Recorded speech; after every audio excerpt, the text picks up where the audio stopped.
Exhilarating sports talk coming up next on The DOug Stewart Show in about 2 minutes. Stay tuned.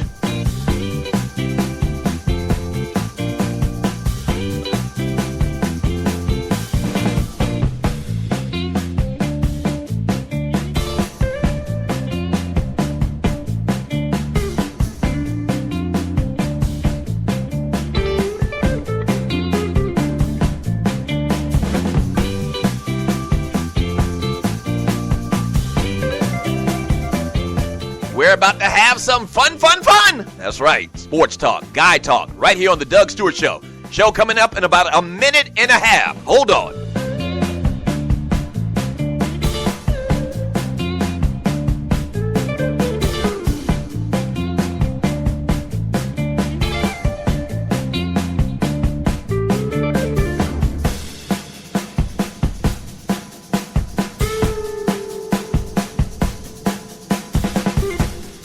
You have entered a no puppet zone. That's right, no puppetry around here. The DOug Stewart Show coming up in about 1 minute.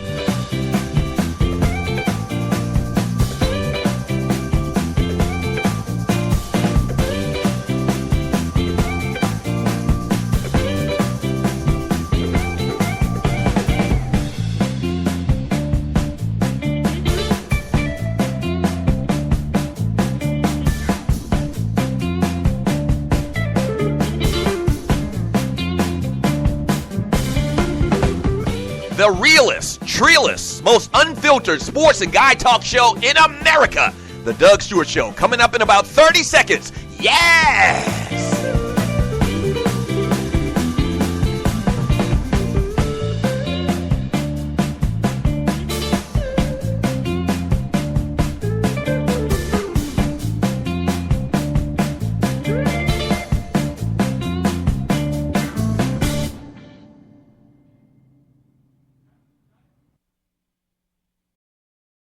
Play this record as frequently as possible.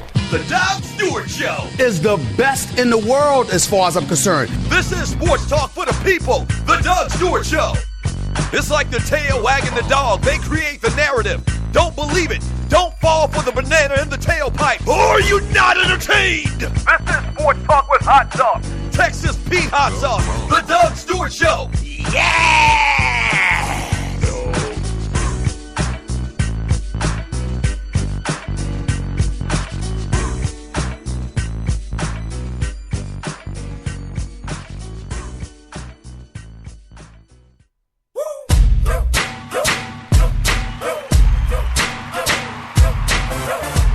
What's happening? Welcome to the DOug Stewart Show. And this is a Man Talk Monday. And oh boy, we're going to talk about Super Bowl 50 till the cows come home. Yes! February 8th, 2016. Thank you and welcome to the DOug Stewart Show, man. The realest, treeless sports and guy talk show in America. Bring that beat back one more time, Cassidy. Bring it back for me one more time. We might as well get hyped. The damn team we all picked to win lost. Or at least most of us. Yes, sir. Hope you had a great weekend, man. Thank you for tuning in to the DOug Stewart Show. The number to the show is 404-382-0338. You can also email me at doug@thedougstewartshow.com. And this is why I don't bet.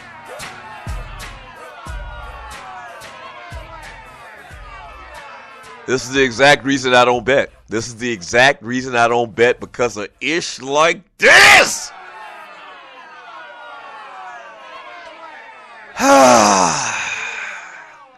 Can I tell y'all how close I came to losing everything that I have? Can I tell y'all how close? Yes, sir! Man, I'm holding my fingers. I should have been, videoing this. We're not videoing this right now. I'm holding my index finger and my thumb about a quarter of a centimeter from each other, because that's how close I came to taking out a second mortgage on my house and putting it on the Carolina Panthers. Right. That's how close I came. But I didn't. You know why? I learned my lesson many, many years ago, and if you've never heard this story, you're listening to the Doug Stewart Show. It was about 2000. I can't even remember. Whenever it was, I believe it was the great Woody Dantzler. He played for the Clemson Tigers, and the Clemson Tigers were like a 30-point favorite against the Duke Blue Devils. And I literally, at that time, I wasn't in radio yet. I wasn't making the type of loot that I was over the past, 15 years. And I put my house on the Clemson Tigers, and they covered the spread in the first half. And then those sons of bitches commenced to resting their starters in the second half, and Duke covered the spread. And I said to myself, that's the last time that I'm ever going to wager. Because them Mickey Fickies in Vegas know what the hell they're doing. And your Super Bowl 50 winners are the Denver Broncos.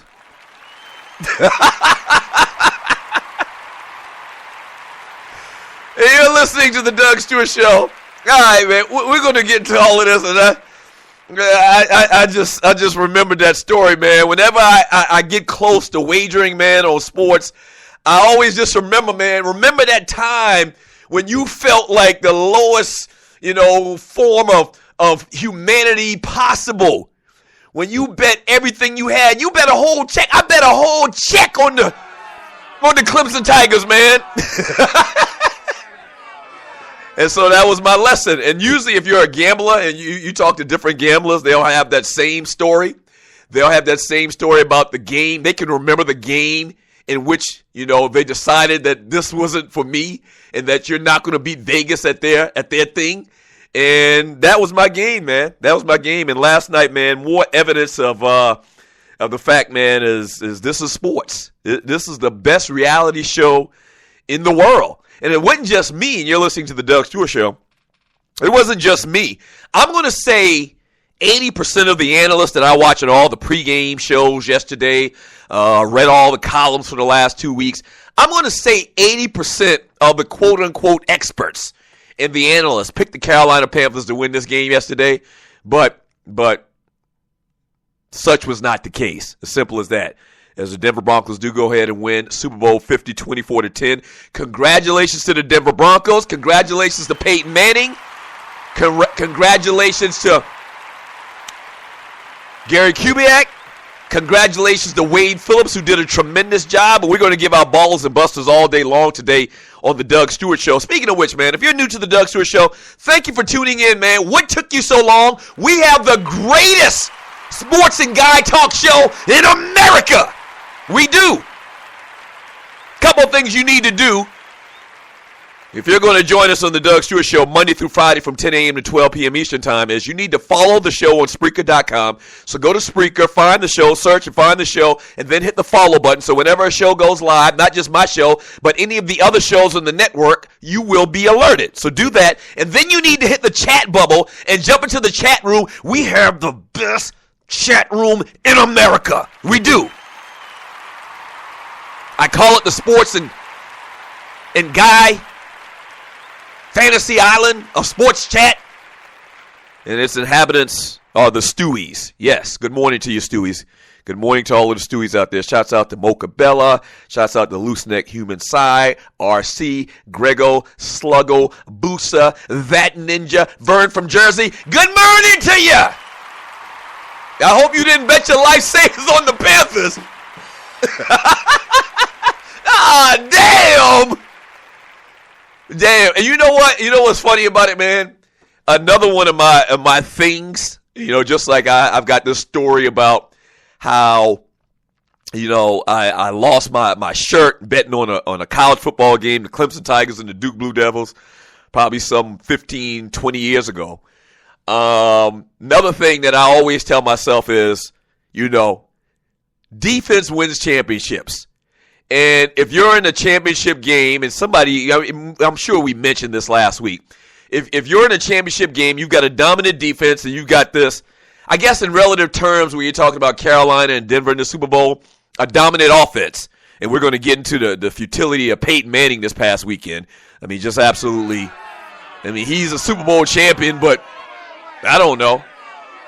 But anyway, one of the things that you always hear, even when you were a little kid, is you always take, if you're talking about football in particular, and really in sports in general, basketball as well, baseball as well, because baseball, you'd compare it, you'd make the analogy to pitching. And they always talk about good pitching always beats good hitting. If you're talking about basketball, a dominant defensive team, like the bad boy Pistons teams, they had dominant defense. You got dominant defense, man, that usually wins you championships. And this is the same case with football. And I remember the game that made me say I will never, ever, ever, ever, prognosticate and pick a dominant offense over a dominant defense again. And it was like the 94-95 national championship game between the Nebraska Cornhuskers and the Florida Gators. You remember the Florida Gators, Steve Spurrier, and they had a couple of great wide receivers that went on to play in the NFL, man, but they weren't stoppable.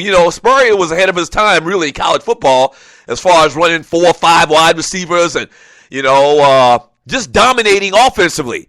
And I picked Florida because I was just like, I don't care how good Nebraska's defense is, and I believe this is when they had Tommy Frazier. I don't care how good Nebraska's defense is, they're not going to be able to stop the Florida Gators. And once again, such was not the case. And so usually, 9 times out of 10, I always pick the dominant defense. But even in this case, Carolina's defense wasn't, no fish heads and rice, anything like that. But dominant defense, number 1 defense in the NFL, the Denver Broncos, man. I mean, a lot of these things hold true today, man. Is dominant defense usually beats dominant offense. And thus was the case in this year's Super Bowl, man. We are going to get into this thing every which way but loose. What are your thoughts? You still can call the show, 404-382-0338. You also can email me at DougStewartSHow.com. But once again, the easy way to be totally interactive, I read a lot of your chat messages, is to jump into the chat room on Spreaker.com and post your thoughts in the chat. And I'll read that, man, and get your thoughts, man. I'm shocked. Now, a lot of things happened in this game, man, that were very questionable.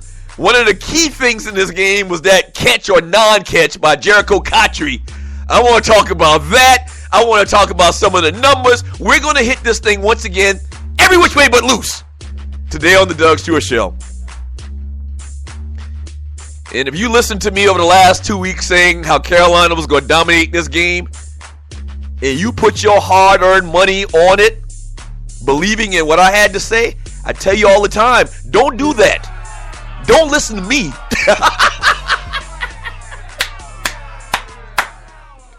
As far as picking these games, I'm usually right. Let me say that. You're listening to the Doug Stewart Show. I'm usually right. If you've taken all my picks over the last 15 years or so on radio and TV, I'm usually right. But this year has been a very, very tough year for your boy. So, hey, I'm just saying, proceed with caution, all right? Your boy is struggling on these picks this year. And I'm not the only one. Once again, I'm not the only one. I wasn't the only one that saw this thing like this, okay? I'm not the only one. But if you put your hard-earned money, you punch in a clock, and you work 8 hours a day off the thoughts of a guy doing radio to be better than Vegas, that's a you problem. Don't go away. This is the Doug Stewart Show.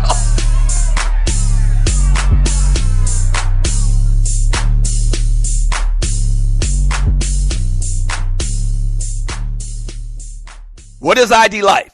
Well, over the last 18 years, a group of scientists and doctors have been working on the development of a one-of-a-kind nutritional supplement program that takes all the guesswork out of what you need and delivers your truly personalized pharmaceutical-grade nutrition with your name on it directly to your door. Through the integration of thousands of medical and scientific studies, answers you provide to the free assessment, and more than 5,470 algorithms that process the data, ID Nutrition recommends what you need, leaves out what you don't, and blocks things known to the system to have possible adverse effects based on the answers you provide. The result is a program that is revolutionizing the health and wellness industry. Welcome to ID Life. For more information, just go to theDougStewartShow.idlife.com. That's theDougStewartShow.idlife.com. Do you have your own radio show? Are you an artist or a DJ? BB Mobile Apps is the solution for you. They specialize in creating mobile apps for entertainers. That's right. You can have your own mobile app where your followers can hear your shows or music, watch your videos, and view all your social networks in one place. You can even make money with banner ads and send push notifications directly to your audience to make sure they get your messages. Everyone has their phones on them, right? A mobile app will add credibility to your brand because your content will be accessible to them while they're on the go. BB Mobile Apps also makes apps for bloggers, actors, and producers. The process only takes about 20 minutes. Just go to bbmobileapps.com and click Get Started Now. That's bbmobileapps.com and tell them the Doug Stewart Show sent you. At Ticket Liquidator, we believe you should have access to the experiences you want to be a part of. Since 2003, Ticket Liquidator has been connecting buyers and sellers with the most sought-after and often sold-out events across the country. Ticket Liquidator's nationwide network gives you access to one of the largest online inventories of sports, theater, and concert tickets, with prices lower than most companies in other markets. And our security policies are solid, so you can buy with absolute confidence. More tickets, better service, and lower prices, so you can witness the best entertainment, culture, and sports events worldwide. At Ticket Liquidator, we know that seeing a legend bring down the house or watching your team win the championship is about more than a ticket. It's about being there. For all your sports and entertainment ticket needs, call us at 855-638-3034. Again, that's 855-638-3034.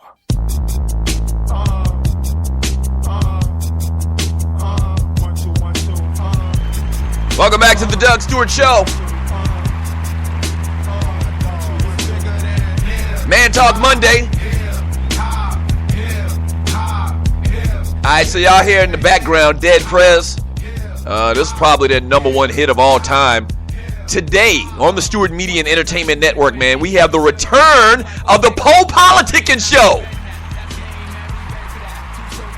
And on today's episode of the Poe Politicking Show, man, at 12 noon Eastern Time, right here on the Stewart Media and Entertainment Network, he does a 1 hour full interview with Dead Prez, man. So stay tuned for that. If you're a hip-hop head, or if you know a hip-hop head, tell them to tune into the Stewart Media and Entertainment Network at 12 p.m. today. They need to tune in right now to check out the Doug Stewart Show, but if they're a hip-hop head and not so much a sports fan, they can tune in today at 12 p.m. Eastern Time, right here on the Stewart Media and Entertainment Network. And once again, my man Poe, the host of the Poe Politicking Show, interviews Dead Prez. So stay tuned to that. 404-382-0338. You can also email me at Doug@theDougStewartShow.com. What we do on Mondays around here, if you're new to the show, man, is we give out ballers and busters. Some people call them game balls and goats. We call them ballers and busters around here and make it a little cute type thing. Have a little fun with that. So let me go ahead and give up my first ball. I guess technically I already gave out the first ball award, man. Congratulations to the Denver Broncos. You know, it's one thing if you could point on a bunch of bad calls by the officials, and there were some bad calls I made, in my opinion, and I'll talk about those in a second. But for the most part, this was a straight-up game. This is a straight-up game, and, you know, I think that the Denver Broncos had better coaching, and I'll talk about my buster here for the Carolina Panthers in a second, because they didn't adapt, you know, to what was going on, and talking about the Panthers, but this was a straight-up game. I mean, they just physically, you know, beat those guys. They beat the Carolina Panthers. So did the Denver Broncos. Obviously, you know, Peyton Manning didn't have the great game.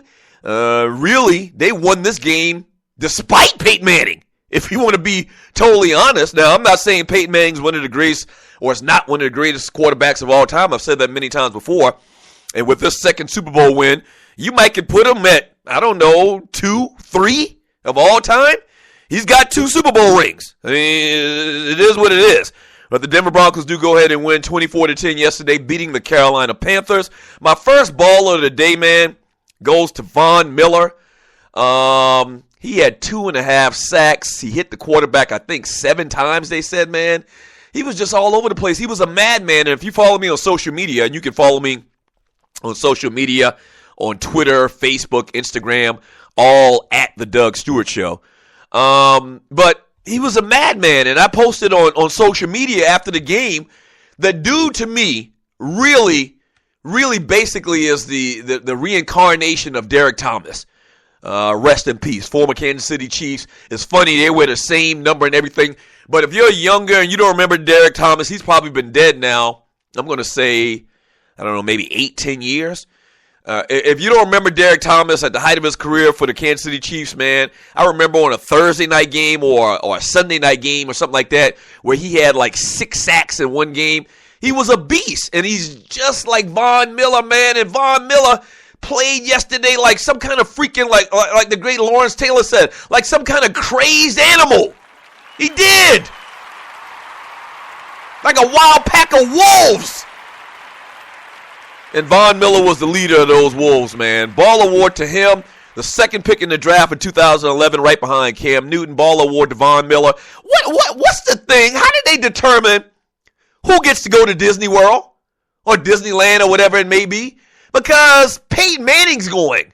And after they did the trophy ceremony and they went to a couple breaks and they came back and they did the proverbial, hey, Peyton, what are you going to do after the Super Bowl? Well, I'm going to Disneyland with my family. I'm like, wait a minute, I thought that was specifically for the league or the game MVP. And the game MVP last night was Von Miller. So can somebody research that for me, man? I'm kind of low on my producers right now. My interns. So, yeah. How does that work? Am I wrong about that? Was it not always like that? That the MVP of the game was the guy that got to go to Disney World? Maybe they asked Von Miller, but maybe he had a prior commitment. I don't know. I don't have any idea. But Von Miller is my first baller of the day. And my first bust of the day, man, goes to a guy that we've given a lot of credit to over the last couple of weeks, especially me. And you're listening to the DOug Stewart SHow. My first bust of the day goes to Mike Shula. Yeah, Mike Shula, the offensive coordinator for the Carolina Panthers. And here's why. Not that he hasn't done a fantastic job this year. He's done a tremendous job. Obviously, I talked at length about it last week, where I love the fact that I found out in watching PTI. Who was it that said it? I can't remember who said it, but they had made mention of the fact, it was Bill Poley, and that's who it was, former GM for the Indianapolis Colts. He made mention that Mike Shula had went down to Auburn and basically learned Cam Newton's offense. And they obviously were very successful with it this year. But the problem with yesterday is they didn't adapt. Okay? You got to adapt or die. Isn't that a saying? And after the first quarter and a half, they were supposed to pretty much scrap their entire game plan. And I know, let me tell you why. And I know you went over these things over the first 2 weeks, but if you watch that game, you could tell from the flow of the game that nothing was going to change. Nothing was going to change. DeMarcus Ware and Von Miller were beating Carolina's offensive tackles like drums. They had like 7 offsides penalty or I can't remember what the term where the offensive linemen jump off sides. They had like 7 or 8 of those. They were beating them like drums. You had to scrap all of this stuff you had in the playbook in the game plan of throwing the ball down the field because that wasn't going to work. You have to throw. You have to mix it up. You can't just be one-dimensional. I get that. But let me tell you what I would have done, man, after the first quarter and a half, and I would have realized that this pass issue ain't going to work, or maybe it can work, but we're going to get our quarterback killed today because we can't block these guys. And you're listening to the DOug Stewart SHow. I would have gotten to some type of power formation, a tight end and a fullback, and I would have ran straight at Von Miller's ass the entire game. I would have ran straight at him. He's one of those. He's not like a true defensive end like a Reggie White or even a DeMarcus Ware. DeMarcus Ware is a true defensive end. Von Miller's an outside linebacker, and he's, in relative terms for a guy that rushes the quarterback is smaller. Once again, in relative terms. And I would have just ran at his ass the entire game.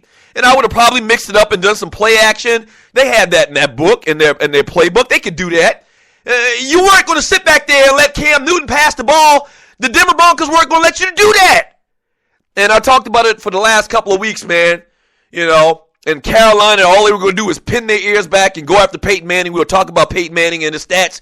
But Denver pretty much said that's what they're going to do too. I don't know why they didn't have more design runs for Cam after they figured out that the rush was coming the way that it did. I don't know why. So, first bust of the week, man, of the day, I got to give it to Mike Shula. He didn't adapt. He didn't adapt.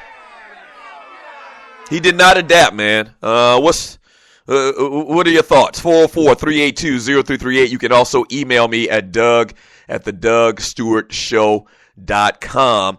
24-10, Denver beats the Carolina Panthers. Cam Newton was sacked 6 times, and receiver Ted Ginn Jr. went down once on an aborted trick play. If Miller wasn't destroying Cam Newton, DeMarcus Ware was. Ware had 2 of 7 sacks. It was 7 sacks exactly, which matched the most by a team in the Super Bowl. Wow, ball award to the Denver Broncos. They went after, man. Carolina led the league with 500 points, but was held to its fewest of the season, while Denver didn't do that much more and only having 194 yards gained in the game last night, the least points ever scored by a winning team in the Super Bowl. So, once again, as I talked about at the top of the show, man, it's not like Peyton Manning went out there and did anything crazy. If you looked at this game before it happened, you said, yeah, both defenses are great. Carolina's defense isn't, statistically wasn't the Denver Broncos. They weren't number 1, but they were like number 2. So if you look at it and use your common sense, you say, well, they're going to have a great game. Both defenses are going to have a great game, but the advantage goes to the offense. But the problem was Denver's defense had a monumental historical game. Carolina's defense played fantastic.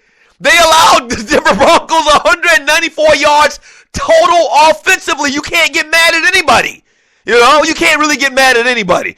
All the points, pretty much all the points in the touchdown scored by the Denver Broncos were because of strip sacks and turnovers deep in their territory. That was it.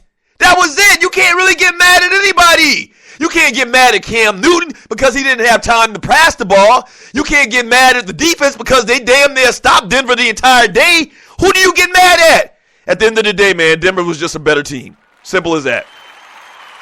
Wow. You can't really point the finger at anybody. If I had to point at anybody, man, the first bust of the day I gave out was to Mike Shula. He should have adapted, man. You got to adapt. You got to figure it out real quick that your offensive tackles cannot block these boys. You have to figure that out real quick.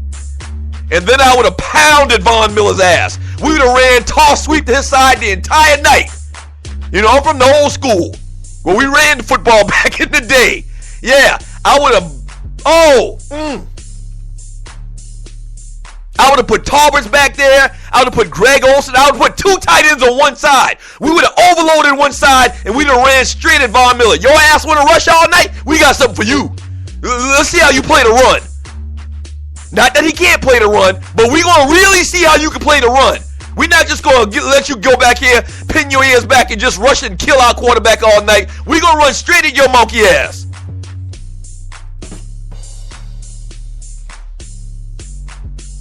And they didn't adapt. I hope you ain't betting no money on this game, man. I mean, I love y'all. But I hope you didn't put no money on this game.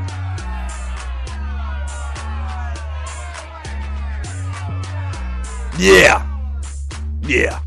When we get back, man, we'll continue to talk about the Super Bowl, sports talk with hot sauce, Texas Pete hot sauce. This is the Doug Stewart Show.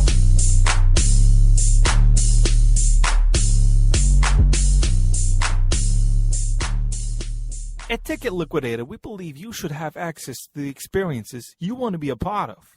Since 2003, Ticket Liquidator has been connecting buyers and sellers with the most sought-after and often sold-out events across the country.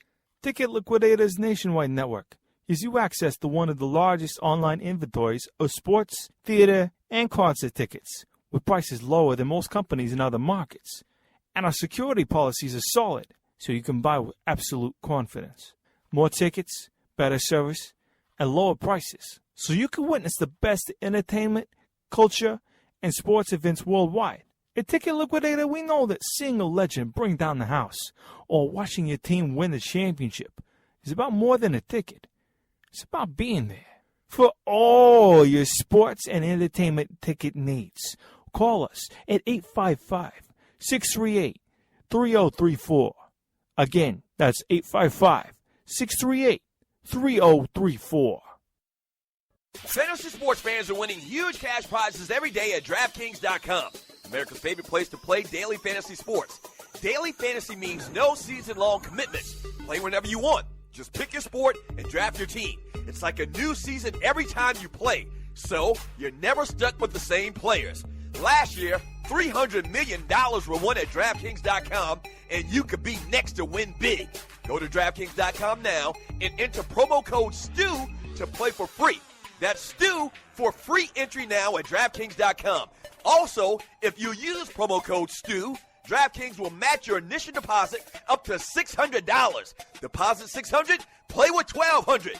DraftKings.com, promo code STU.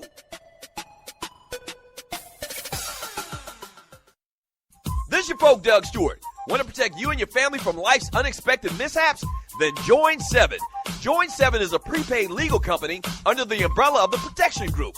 Join 7 is the only group benefit or motor club in the U.S. that offers auto reimbursement coverage, key replacement coverage, roadside assistance, gives you a current Medi-File, prescription savings, and fully encompassed prepaid legal benefits that include identity theft. They got your back.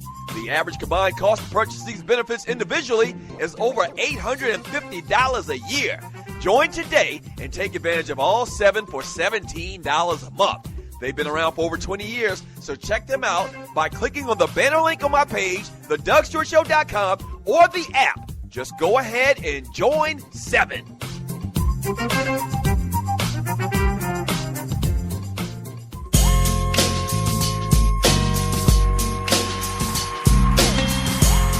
Welcome back to the Doug Stewart Show. Man Talk Monday, 404-382-0338. You can also email me at Doug@theDougStewartShow.com. Don't forget, at the top of the 12 p.m. Eastern Time hour today, the Poe Politicking Show, man, where he interviews Dead Prez.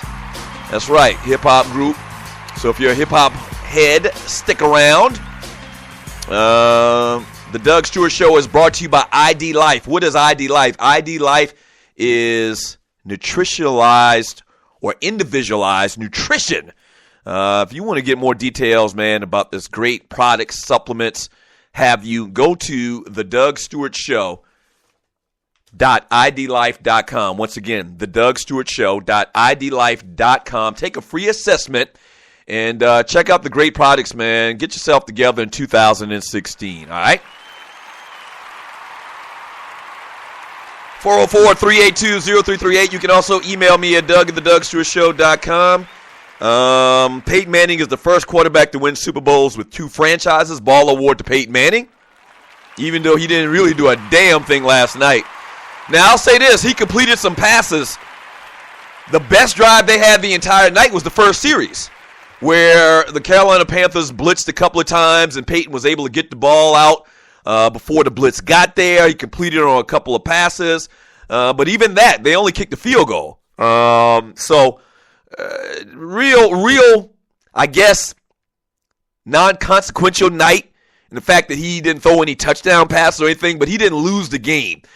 Did throw the one interception on a zone blitz, which was another great play by the Carolina Panthers defense, man. But outside of that, he didn't do anything great. He didn't do anything really that bad to put his team in a bad situation. Gary Kubiak is the first to win a Super Bowl as a player and a coach for the same team. So ball award to him.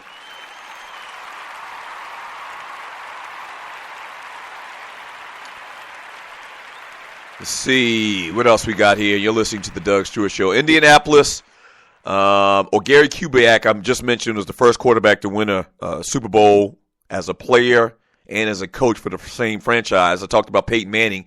He only went 13 for 23 for 141 yards against Carolina last night. Denver's defense basically stole what Carolina had been doing the whole year long. The Panthers led the league with 39 takeaways and were plus 20 in turnovers. On the Super Bowl stage, though, Wade Phillips, who had a great year this year, was actually awarded the Coach of the Year, the Assistant Coach of the Year. Had his team playing fantastic, man, all over the place. Ball award to Wade Phillips. I think I already mentioned him earlier. He was actually defensive coordinator for the Falcons for a minute. Ball award to Wade Phillips, man. Been in football, obviously, forever. Daddy Bum, who coached the Houston Oilers back in the day, who I remember. I mean, what can you say? What can you say? They did, and they made the adjustments that they were supposed to. And once again, Mike Shula and that offense did not make adjustments. They did not adapt. And at the end of the day, the Denver Broncos are your Super Bowl champions. Wow. I'm still shocked at even saying it. I am. I am still shocked at even saying that the Denver Broncos won this Super Bowl, but they did, man. Fantastic job. Once again, Von Miller, 6 tackles, 2.5 sacks, 2 hurries, 2 forced fumbles, and a pass defense for Von Miller. Incredible game, incredible run that the Denver Broncos have had in the playoffs. You know, really no quarterback. The Hillman guy, the Anderson guy, Anderson balled out of control last night in relative terms for the Denver Broncos. He did a great job. So they did what they were supposed to, man. Fantastic season. Congratulations to John Elway, who once again becomes the first guy to win a Super Bowl as a starting quarterback and be the general manager. And Jerry Richardson actually was vying for the same thing for the Carolina Panthers. Here's the big thing, and I talked about this a little while ago. Let's talk about it a little bit more. Jericho Cotchery in the pass early in the game where it looked like a catch. It was like a 30-yard pass down the middle of the field. It looked like a catch. They reviewed it. You know, they did the challenge thingy. They reviewed it, and the referee still came back and said that Jericho Cotchery didn't catch the ball. Now, not just me, but you, all the analysts, once again, all these quote-unquote experts, everybody in the world saw this and are scratching their head trying to figure out how in the hell that wasn't a catch. And the explanation didn't make any damn sense at all. The referee actually came out and said after the fact that, you know, the ball slid on his body. Who says the ball can't slide on your body? When was the ball sliding on your body the determining factor for saying it's not a catch? So that was an incredibly bad call at a very bad time, because without that catch, they remain on their like 10 or maybe they were like the 15-yard line. Von Miller comes in with the strip sack. They recover the ball in the end zone. They're up 10-0 at that point. Remember, it was only 3-0 at that point. They were up 10-0 at that point and basically played with the lead. You know, if you're the Denver Broncos and you get behind with Peyton Manning as your quarterback, you know, not the 2005 Peyton Manning, the 2016 Peyton Manning, it's going to be tough. You're going to have to put the ball in the air. You're going to have to be a little bit more daring in what you do offensively. So that was a huge, huge play in the game. Okay, the fact that they did not give them that reception. If they have that reception there on about the 45-yard line, and even if Cam Newton is sacked and strip sacked or whatever, it's not a touchdown. It's not a touchdown. It's just a strip sack, and they recover the ball, and they're on about their 40-yard line. You know, a much different story than a strip sack for a touchdown instantly. So that was a huge play. Buster award to the referees. That was bad. That was horrible. And it's after the fact now, and this is the bad thing I hate about, bad calls, and even more so when you talk about the Super Bowl because it's final. It's over. They had a ceremony last night. You're listening to the DOug Stewart Show. They aren't going to call the teams back on the field, man, and replay that down and replay the game from that point on. It's a wrap. And whether the officials get scolded by the league, by the commissioner, Roger Goodell, and the Carolina Panthers fans are mad as hell, it's a wrap. It's a RAP. It's done. And clearly the call was bad. And Ron Rivera was on the sideline going crazy because even if you watch the review, I mean, how could you miss that? That was a bad play. Buster award to the officials, man, yesterday for that call. Outside of that, the game I thought was officiated pretty good. But that was bad, and that was crucial. The bigger thing about that is it was a crucial point in the game, okay? And you can imagine that Carolina, if they get the ball at whatever yard line Jericho Kachi was at, like the 45-yard line, maybe they go and they score. But even if they don't score, they still got field position. Even if they are stopped, they still have field position. They can punt the ball down and just trap the Denver Broncos deep into their own territory. But you go from that to what happened last night, just a horrible, horrible thing. Jonathan Stewart, I talked about the great drive, or the first drive that the Denver Broncos had, where I really thought Carolina was going to change momentum of this game, and they really were going to kind of what's the best word I could use, settle down. I thought they were settling down when they scored the touchdown with Jonathan Stewart, where they drove the field 73 yards for a touchdown. At that point, I believe the score was still 10-7, or maybe it was 13-7. But when they scored that touchdown, it really seemed like momentum was changing. And you're listening to the DOug Stewart Show. And they couldn't recapture it. They couldn't recapture it, man. What are your thoughts? 404-382-0338. Ball award to Jonathan Stewart, getting hurt on the first series, and then coming in and diving over the top like freaking Herschel Walker. He gets a ball award for that play, man. Carolina's only touchdown in the game, but once again, it wasn't enough. What are your thoughts, man? All I'm going to do when we get back from the break, man, is read chat. We'll talk about some birthdays, but I'm going to read your chat and get your thoughts on this game last night, man. I hope you didn't bet any money on it. And if you did, don't blame me. All I do is pick games. I don't tell you to bet on them. I don't. So do not try to hold me responsible. Your ass probably got it wrong too. You thought Carolina was going to win too. So stop it. Stop it. I will not be held responsible for you losing your rent money. No, I won't. The DOug Stewart Show. Keep it locked. Don't go anywhere. Get your hands off the dial. I know you're trying to figure out what you're going to tell your old lady, but you need to figure it out. And don't blame me. Do not bring my name up in that conversation. Don't do it. The DOug Stewart Show.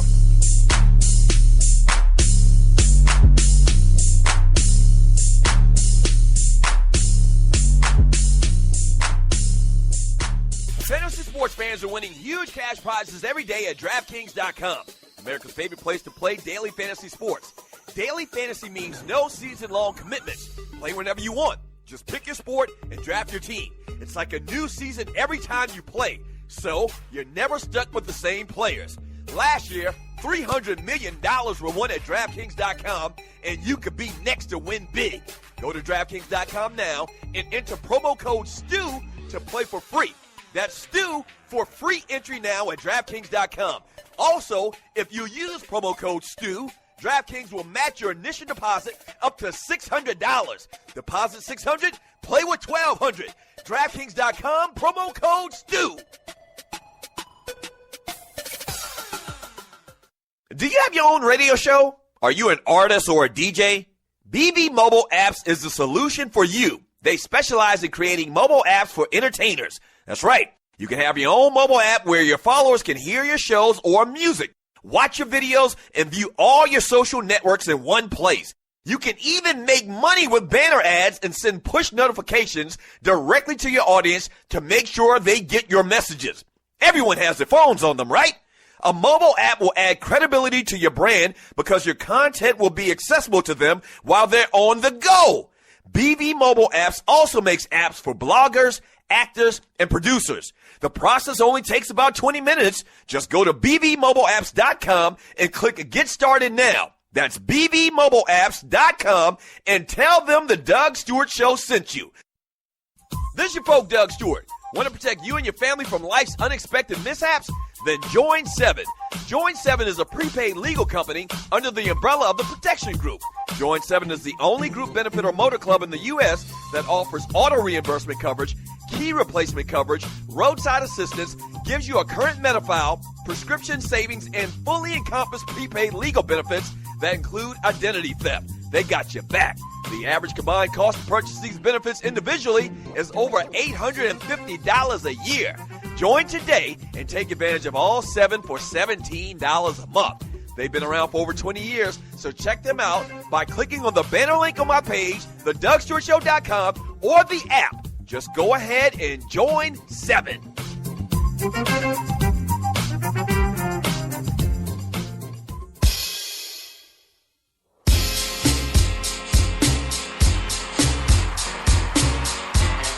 Welcome back to the Doug Stewart Show. Do you or anyone you know would like some great advertising or could use some great advertising? Man, we're doing a lot of things on the Doug Stewart Show and on the Stewart Media and Entertainment Network. We can interview you on my show, kind of like an infomercial type thing about whatever product or business that you have or are in. We can promote you on social media. We do voiceovers. We can host or speak at your event. And I say we, talking about me and my brother Ryan Stewart. We can play your music on the show. And the big thing that we're doing, man, is we are broadcasting other shows on the Stewart Media and Entertainment Network as well. If you want to get details about any of these things, you can check me out on Fiverr.com. That's Fiverr.com. And just search the Doug Stewart Show or my name, Doug Stewart, and it should pop up. And you'll see all the different gigs that we do. Or you can just email me directly at Doug@theDougStewartShow.com, and let's do some business. Let's do some business. Celebrating birthdays today, man. Hey Doug, you want to hang out? Celebrating their 44th birthday today is the Big Show, wrestling's Big Show.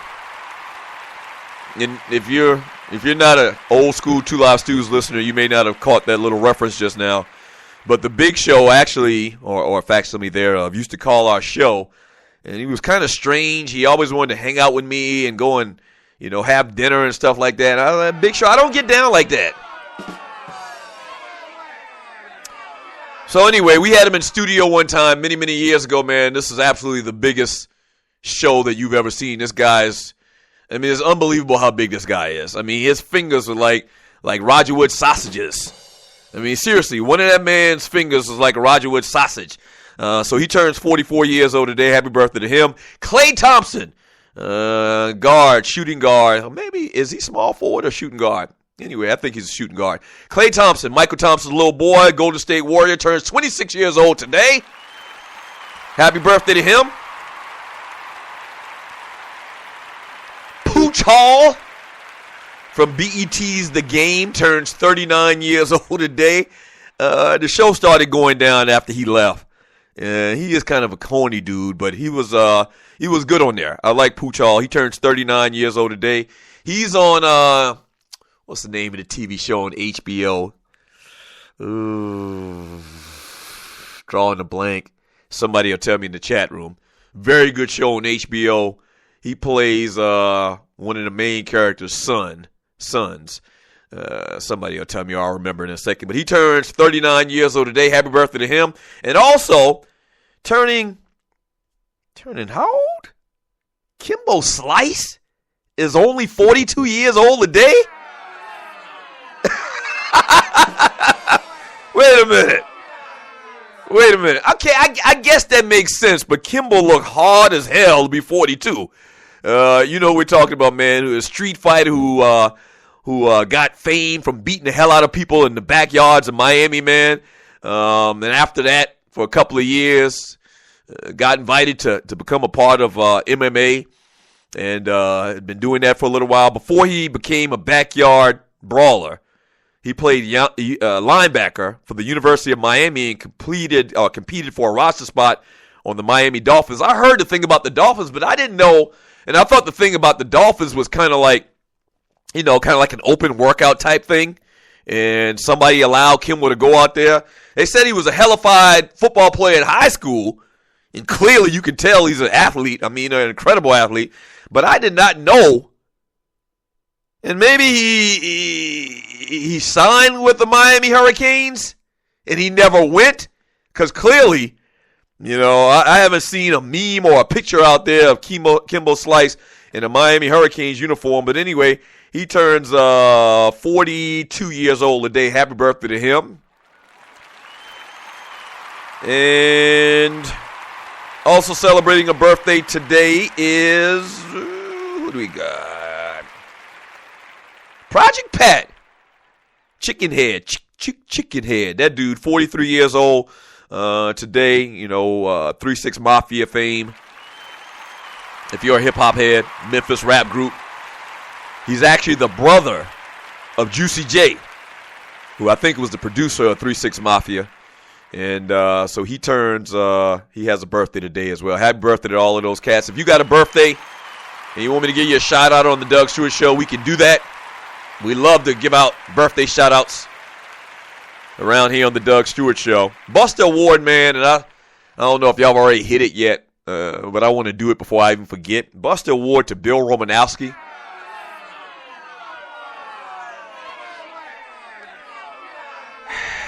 I just talked about Rodney Harrison last week, and how Rodney Harrison is the biggest piece of ish, you know, walking the face of earth that ever played in the NFL. But Bill Romanowski might be right there with him, or maybe even a little bit ahead of him. Bill Romanowski tweeted out, and he wrote out, "You will never last in the NFL with that attitude. The world doesn't revolve around you, boy." Yeah, studio audience. Studio audience don't like that. They don't like that. Yeah, Bill Romanowski called a grown-ass man, Cam Newton, boy. You know, not a little boy, as my homeboy Kyle mentioned in a little post I saw this morning on social media. He could have easily just said, you continue to act like a little boy. Then it would have come off a little bit better. Or you continue to act like a child. It would have come off, even a lot more better. But to call Cam Newton a boy, like the great words of Michael from Good Times, where he used to tell him all the time, boy is a white racist word, daddy. And this is the same Bill Romanowski. And you know what he did. He tweeted out after the fact that after he started getting a lot of heat for it, "I'm sorry, you misquoted me," all of that crap. Nobody misquoted you. You said exactly what you wanted to say, bruh. And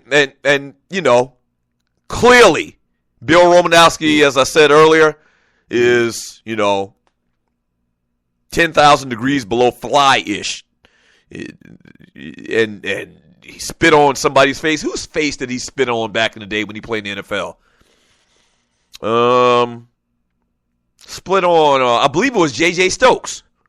I believe it was the wide receiver for the Jacksonville Jaguars, former UCLA Bruin. Spit in J.J. Stokes' face. Cheap shot a lot of cats in his career in the NFL, man. Buster Award to Bill punk-ass Romanowski.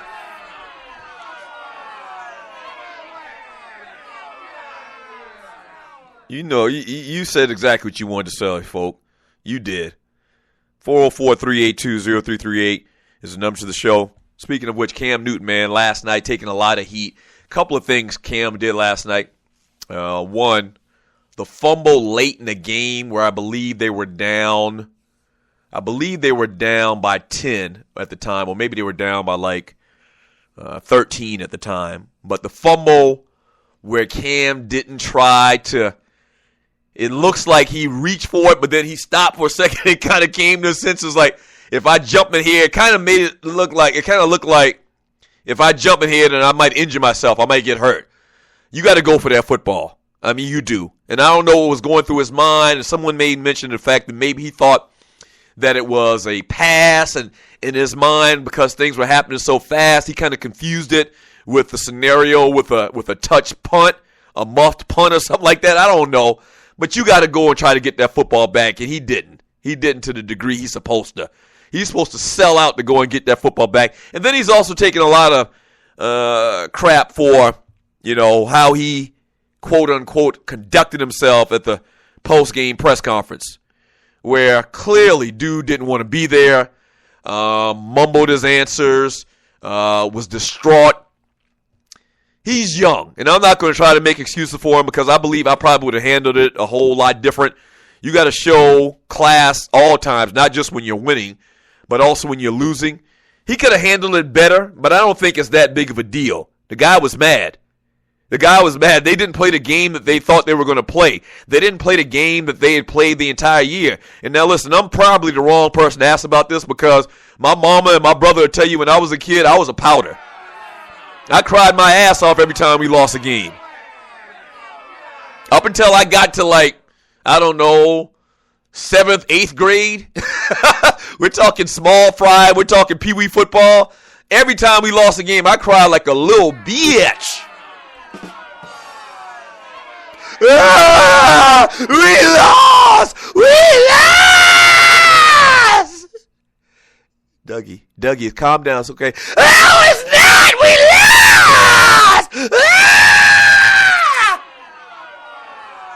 So I'm actually the wrong person to ask about this. The guy's young. The guy's had a ton of success, which we'll get to here in a second. He actually did win the MVP this past weekend. It wasn't that bad of a weekend. And he'll grow. Just like he's already grown a lot from some of the things he used to do, the quote-unquote pouting earlier in his career when the Carolina Panthers were losing, and he used to put the towel over his head and just drop his head down. He doesn't really do that anymore, and winning really heals a lot of this stuff. But last night, I think he could have handled it a lot better and just answered the questions. I'm not telling him to get out there and smile and dance and smile and dance and cheese for people. I'm not telling him that. But you got to show a little bit more class, I believe, in that scenario. And once again, he's young. He'll learn. It'll be all right. It wasn't as bad as a lot of people want to make it out to be. The dude was distraught, and he should have been distraught. Yeah. It wasn't supposed to go like that last night. It was not. And I bet you anything that I got that after the first 3 series, Cam knew it was going to be a long night. He knew it was going to be a long night. And that it was. All right, when we get back from the break, man, hour number 2 of the Doug Stewart Show. All I'm going to do is read chat. That's all I'm going to do is read chat. Get your thoughts on everything we've talked about today. We do have to talk about Cam Newton winning the Heisman or the MVP. He already won the Heisman. Winning the MVP as well as a Hall of Fame class is elected this past weekend as well. We'll talk about that too today on the Doug Stewart Show. All right. Sports talk with hot sauce. Texas Pete hot sauce. This is the Doug Stewart Show.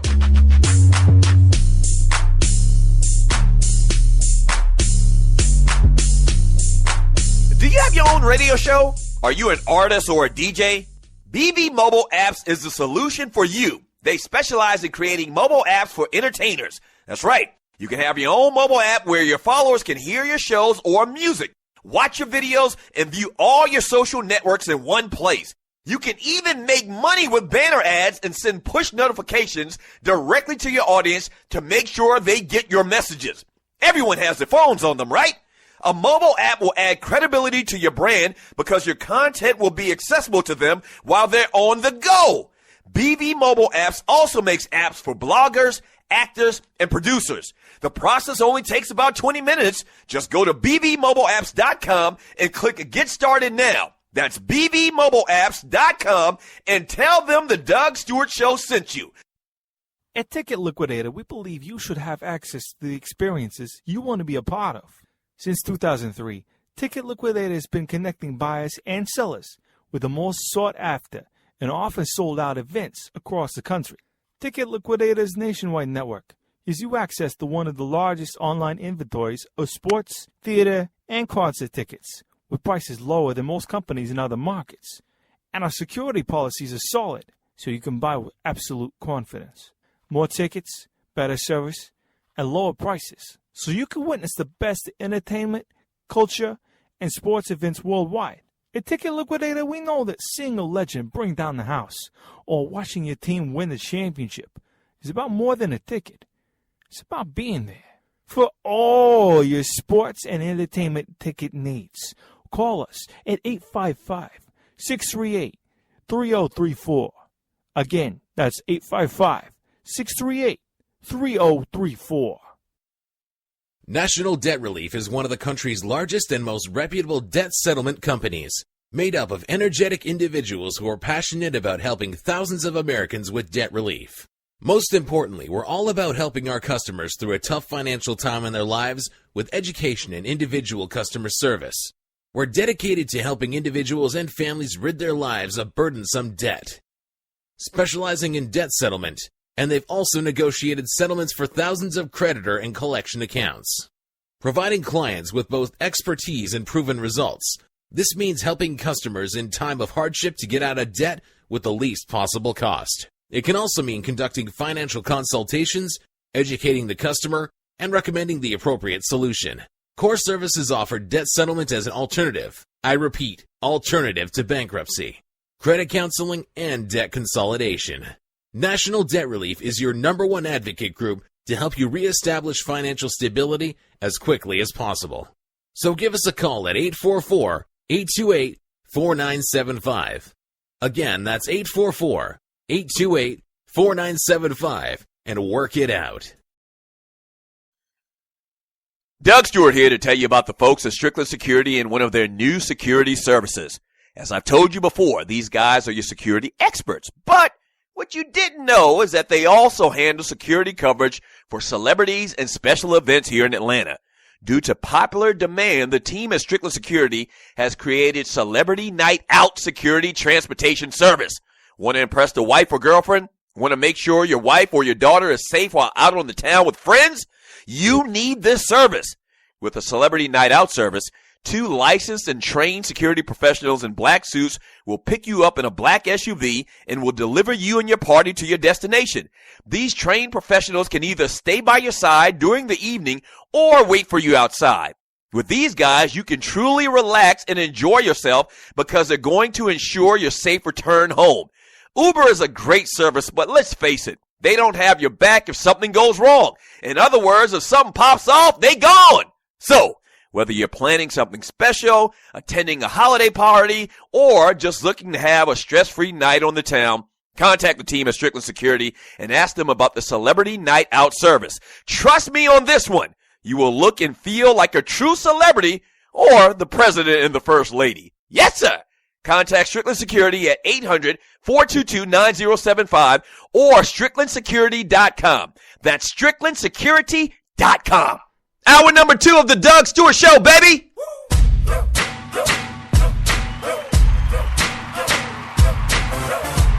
Man Talk Monday. The number to the show is 404-382-0338. You can also email me at DougTheDougStewartShow.com. If you're new to the Doug Stewart Show, man, welcome and thank you. Thank you. Trust me, we have a great time around here. We're really talking about the Super Bowl all day long.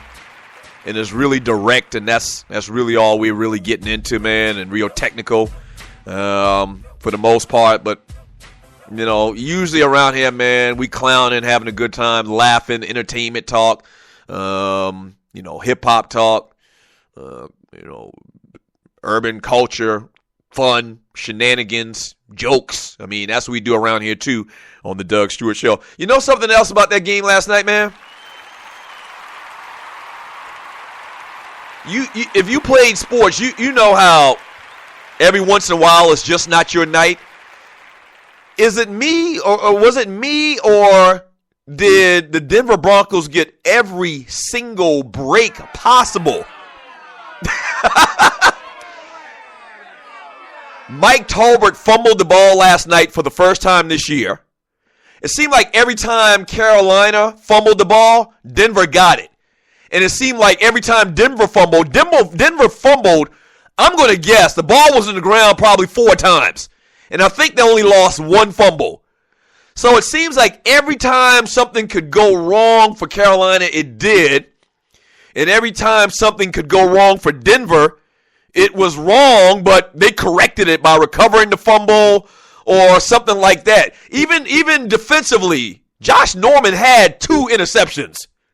He jumped the route on 2 plays that he easily, being a professional defensive back, should have hauled in for a game-changing type turnover, and he dropped them both times. So it seemed like, man, every time Carolina was about to get back in this thing, even at the start of the second half when Carolina got the ball back, the score was only 13-7.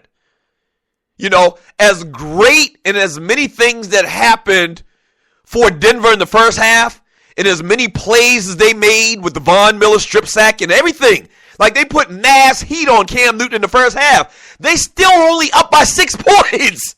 Right. And then Carolina had the long drive, the 73-yard drive, and I said to myself, okay, they're going to settle down now. Carolina is the better team.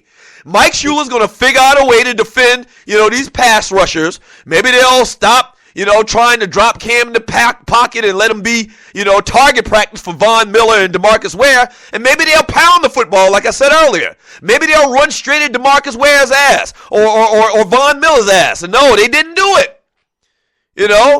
And it seemed like everything that could go wrong did go wrong for the Carolina Panthers. It just wasn't their night last night. It just wasn't.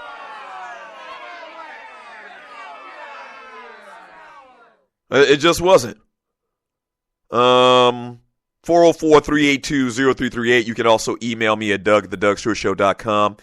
From Tight Sigma, he got Dungy fired because of lack of imagination. I guess he's talking about Mike Shuler. From Lamont Hart, can you imagine the size of the joint Von Miller had last night? Hey, go ahead with that, man. Golly. How y'all know Von Miller had a fat one last night? Stop it, man. Just stop it.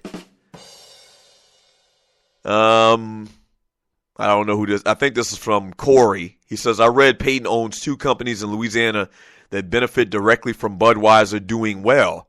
Yeah, did y'all notice that? And, maybe Peyton says, freak it, I can't cope. I don't care, and I'm going to retire anyway, even though he didn't announce it last night. They asked him a couple of times, was this his last game? Everybody was trying to get the scoop. But Peyton, at the end of the game, talked about he's going to, drink a lot of Budweisers tonight. Huh? That sounded real suspect. Like somebody was shuffling him a check under the table or something like that. Obviously, very non-Peyton Manning-like. Peyton Manning, they grew up in a football NFL household, and so they know the politics of sports and advertising. And Peyton's done a lot of commercials in his day. He knows that was a no-no, and he did it actually twice. What was that all about? Bust the award for Peyton Manning trying to take under the table money. Well, actually, he should get a ball award for that. And I ain't mad at you, Peyton. I'm not mad at you at all, bruh. But that just seems so out of place and strange. And he just gave Budweiser, all he had to say was, I'm going to drink a couple of beers tonight and leave it at that. He said, I'm going to drink some beer tonight, and then he followed it up quickly like he thought about it. He's like, okay, this is my opportunity to get this plug in for Budweiser. Oh, I'm going to drink a lot of Budweisers tonight. No, actually, studio audience, we like that type of thing. Very interesting. From One Chance, he says, seems like every time everyone and their mama agrees that something is going to go one way in the NFL game, the complete opposite tends to happen. I didn't hear or see one single person pick Denver. I tend to agree with you, sir. Now, I mentioned it earlier. I said like 80% of the people I saw or heard had took Carolina. The only people I saw that took Denver were people that had affiliations with the Denver Broncos. Like Tom Jackson took Denver. Who else? I saw Tony Gonzalez took Denver. I don't know. Maybe that was an AFC thing. You know, he played many years for the Kansas City Chiefs. I don't know. But that's about it. Everybody took Carolina because Carolina was the better team, the all-out better team. You know, one thing, though, experience kind of played a fact into it last night as well. They didn't know how to handle that situation or that position. You remember, the Carolina Panthers have only lost one game this year. A tremendous year otherwise. So maybe they just weren't battle-hardened. You do have a lot of veterans. You had DeMarcus Ware. You had Aqib Talib. Speaking of which, he gets a buster. Just like a crucial point in that game last night was the non-catch call for Jericho Cotchery. A crucial point as well was Talib getting a second unsportsmanlike conduct, per se, or whatever it was called.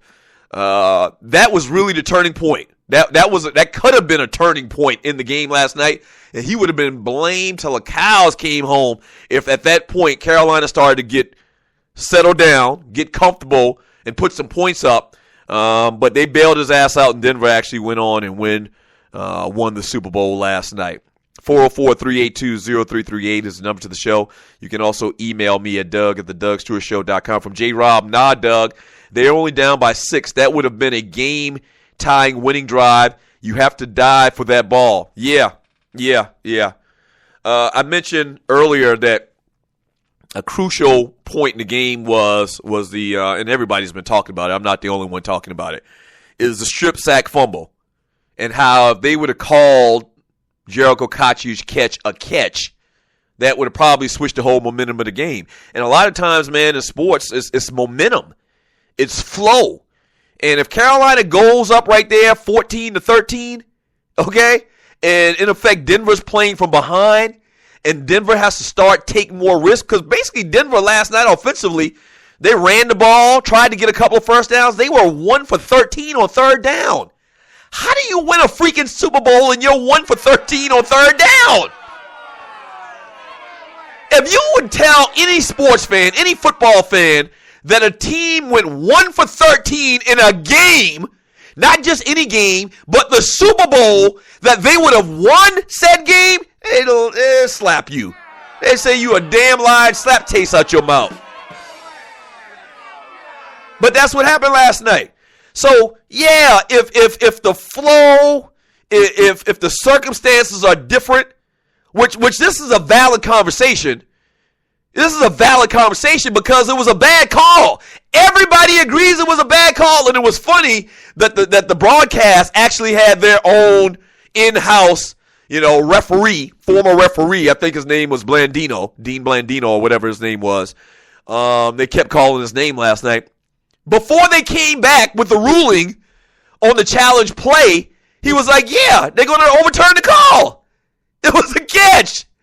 And the officials came right behind him and says, ruling stands on the field as called, which was absolutely horrible. If Carolina goes on, if they just get from out of their territory to prevent the quick touchdown from the strip sack, or even if they go down and they drive and they score, the game would have been totally different, man. That was a huge, huge play. But at this point, man, it's no need to even talk about it. There's no need to even talk about it because it ain't going to change. And it really sucks if you're a Carolina Panther fan. It really does. And listen, I've been rooting for Carolina for the last couple of weeks. I have been. Once again, from the great state of South Carolina, if you're new to the Doug Stewart Show, the Falcons were out. I was rooting for Carolina. I was rooting for Cam Newton. So I found myself last night like mad. Like when they made that ruling that the play stands, I literally jumped out of my seat. What? How can you call that? Incredible.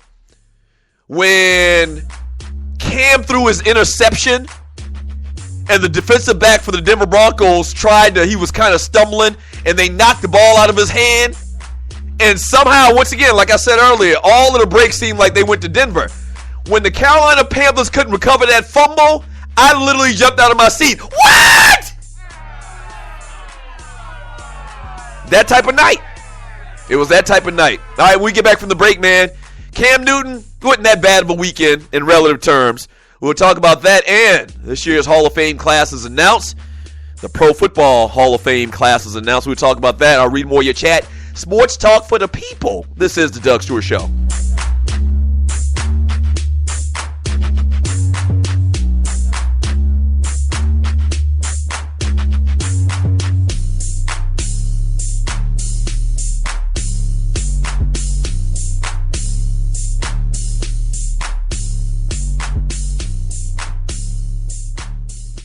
What is ID Life?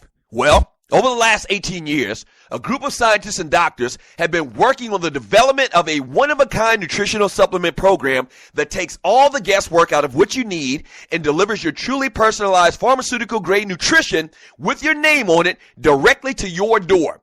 Through the integration of thousands of medical and scientific studies, answers you provide to the free assessment, and more than 5,470 algorithms that process the data, ID Nutrition recommends what you need, leaves out what you don't, and blocks things known to the system to have possible adverse effects based on the answers you provide. The result is a program that is revolutionizing the health and wellness industry. Welcome to ID Life. For more information, just go to the DougStewartShow.idlife.com. That's the DougStewartShow.idlife.com. Do you have your own radio show? Are you an artist or a DJ? BB Mobile Apps is the solution for you. They specialize in creating mobile apps for entertainers. That's right. You can have your own mobile app where your followers can hear your shows or music, watch your videos, and view all your social networks in one place. You can even make money with banner ads and send push notifications directly to your audience to make sure they get your messages. Everyone has their phones on them, right? A mobile app will add credibility to your brand because your content will be accessible to them while they're on the go. BV Mobile Apps also makes apps for bloggers, actors, and producers. The process only takes about 20 minutes. Just go to bvmobileapps.com and click Get Started Now. That's bvmobileapps.com and tell them the Doug Stewart Show sent you. At Ticket Liquidator, we believe you should have access to the experiences you want to be a part of. Since 2003, Ticket Liquidator has been connecting buyers and sellers with the most sought-after and often sold-out events across the country. Ticket Liquidator's nationwide network gives you access to one of the largest online inventories of sports, theater, and concert tickets with prices lower than most companies in other markets. And our security policies are solid, so you can buy with absolute confidence. More tickets, better service, and lower prices, so you can witness the best entertainment, culture, and sports events worldwide. At Ticket Liquidator, we know that seeing a legend bring down the house or watching your team win the championship is about more than a ticket. It's about being there. For all your sports and entertainment ticket needs, call us at 855-638-3034. Again, that's 855-638-3034.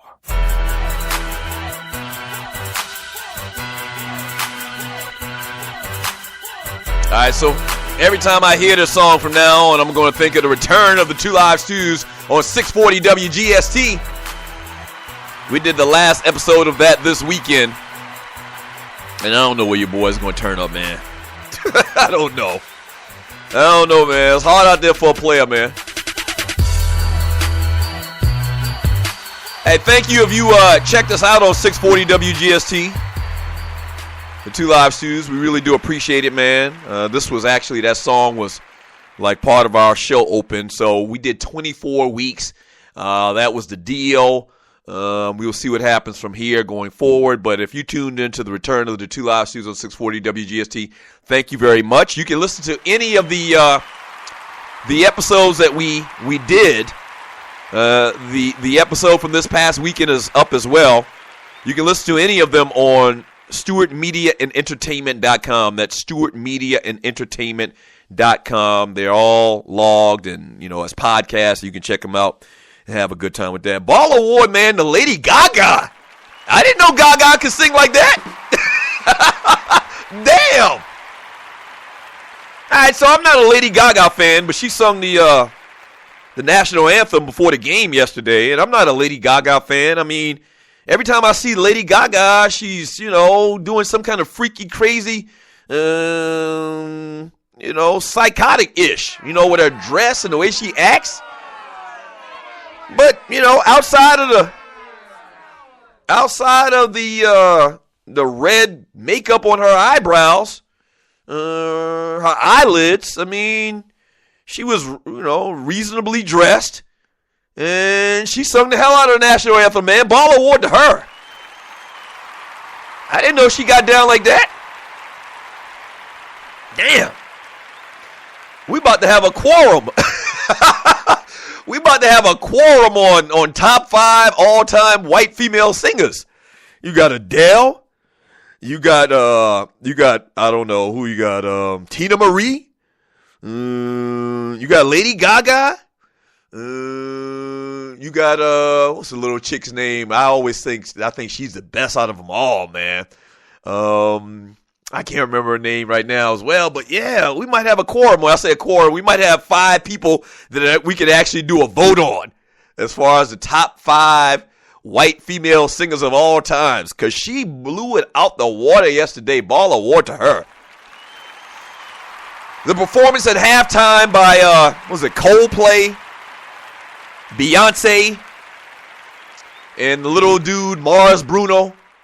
I thought it was okay. I really wasn't paying attention, to be honest with you. The commercials weren't that great for some reason as well. I actually traveled this weekend, and so when I got back yesterday, this was the first time in like 15 years since we were started doing the Two Live Stews. And then even before that, I think that I always went out to a Super Bowl party. But this year, I actually didn't go out to a Super Bowl party. I watched the game in my basement at my house. Yeah, because I was tired. And the Super Bowl party I was going to go to, man, is real, real big, and it's crazy, and you're trying to get parking. Shouts out to the Q's at PKK chapter here in Atlanta. I went last year, like 1,000 people. I got home, man, and I was like, nah, I'm done. And I just sat on my couch in my man cave and watched the game, man. So the halftime show, I thought it was okay. Beyonce does her thing, obviously. Everybody's talking about how she almost fell down, but she didn't. And the commercials, man, they weren't bombastic, crazy like they've been in the past. Like, you always could expect something real crazy from a Super Bowl commercial or two. And for the most part, we didn't. The only one I remember was that puppy monkey baby thingy. But here's the problem with that. I don't even know what the product was. Me paying attention to this puppy monkey baby thing. What was the product? Was it some type of energy drink? I don't know the name of the energy drink. I mean, you paid $5 million. I talked about it last week. You paid $5 million and your consumers don't even know what the product is? I'm sure I'm not the only one that don't know what the hell the product is. I think it was an energy drink. I think it was an energy drink, but I don't know the name of the energy drink. So didn't you just blow $5 million? Am I not the only one that don't know the damn product they were selling for that puppy monkey baby thingy? Yeah, I don't know. But yeah, ball award to Lady Gaga. She did her thing. Cam Newton does win the NFL MVP this year. Ball award to Cam Newton for that. Wasn't such a bad weekend. It wasn't a totally terrible weekend. He gets 48 out of the 50 votes. I'm trying to figure what those two dudes that didn't vote for Cam Newton, who they vote for. They probably voted for Tom Brady. I bet you one of the guys that didn't vote for Cam is probably out of Boston. So Cam Newton does win the NFL MVP, man. He's got a lot to look forward to. Carolina Panthers fans have a lot to look forward to, man. They do. I mean, this team, I'm sure they're probably going to use a high draft pick on a wide receiver. They'll get Kelvin Benjamin back this year. You got to remember that as well. I'm not trying to make excuses for Cam, but the fact that they lost 2 games all year, made it to the Super Bowl, he won the MVP, and they were basically relying on Funches, Jericho Cotry, and freaking Ted Ginn, a return guy, it says a lot, man. They really had a great year. I know. They really had a great year in relative terms if you really think about it. So they don't have they shouldn't hold their head down for nothing. I mean, they had a great year, and you want to win, and I know he's disappointed, and I know you didn't want to talk to the media afterwards. I wouldn't either. I probably, wouldn't want to talk to you Mickey Fickies either. But they, in relative terms, man, with everything they were faced against, they had some injuries last night as well that affected the game. They had a great year, man. The NFL or the Pro Football Hall of Fame inducts Brett Favre. They said Brett Favre, it took them like 8 seconds to make a decision on Brett Favre. So Brett Favre goes in. Also going in on the class is Eddie DeBartolo, the former 49ers owner. He enters the Hall of Fame as a contributor. He owned the franchise for 23 years, including a period between 1981 and 1994, when the 49ers won 5 Super Bowls. Under his ownership of the 49ers, the team won 13 NFC West titles, reached the conference championship game 10 times, and had 16 playoff appearances. Outside of the Rooneys in Pittsburgh, I mean, has there ever been a more successful owner than Eddie DeBartolo? Huh? 13 NFC West titles? You know what I'm saying? The team won 5 Super Bowls. That's crazy, man. Eddie DeBartolo definitely deserves to get in. Also getting in is Tony Dungy, Ball Award to Tony Dungy, former Colts and Tampa Buccaneers head coach. And you're listening to the Doug Stewart Show. He coached 13 seasons in the league with a 148-79 record. Became the first black head coach in NFL history to win a Super Bowl. That's very significant as well. He was twice named Coach of the Year in 97 and 2005. Ball Award to Tony Dungy. Marvin Harrison, a.k.a. Two Guns, makes it into the Hall of Fame, man, on his 3rd year on the ballot. Marvin Harrison played 13 seasons, all of them with the Colts. He caught 1,102 passes for 14,580 yards and 128 touchdowns. He had a remarkable stretch of 8 consecutive seasons with at least 1,000 receiving yards. He deserves to get in. I don't think he should have got in before Terrell Owens. I don't. And you've heard that part about it. Terrell Owens was not voted into the Hall of Fame this weekend.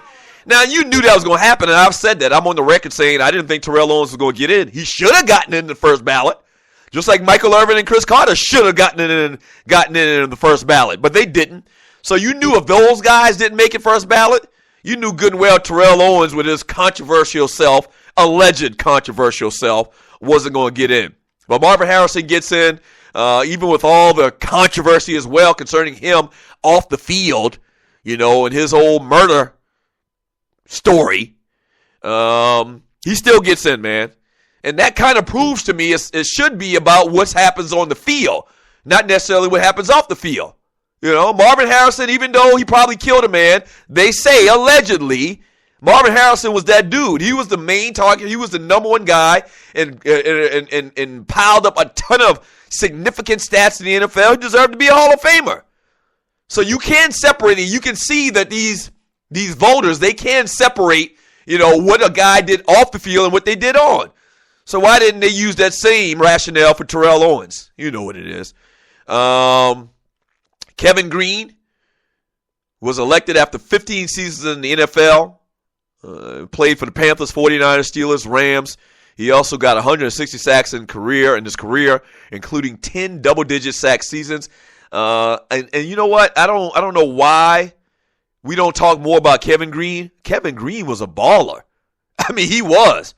You talk about a guy that was a menace to quarterbacks for many, many years. I mean, I remember him most from his Pittsburgh days, but had a couple of good years with the Panthers as well. He deserves to get in. Ball award to him. Orlando Pace, 12 seasons with the Rams, and also the Snake. Ken Stabler, who led the Raiders to a Super Bowl and earned the nickname the Snake once again. He died last year on July 8th from colon cancer and was suffering from brain disease, man, from chronic CTE. I'm not even going to try to say the word. So Ken Stabler gets into the Hall of Fame as well, man. 404-382-0338. You can also email me at Doug@theDougStewartShow.com. I think Terrell Owens is like the second all-time yard leader in receptions in the NFL, in yardage, behind Jerry Rice. Huh? Oh, so we're going to show you. We know you're a Hall of Famer. We know that you're the second greatest wide receiver statistically of all time, but we're going to show you. We're going to make you wait a year or two. That's the sports writers talking. We're going to show you, T.O. We'll have the last laugh. Silly. Just silly and childish. You a grown-ass man, dog. Why you out here trying to prove a point and show how tough you are with your pen? We'll show you, Terrell. You won't get in the first ballot. How dare you give us problems when you were a player. That's the media talking. That's my media voice. Silly. Grown-ass men got a vendetta against this dude. It's silly. Don't go away. Keep it locked. This is the Doug Stewart Show.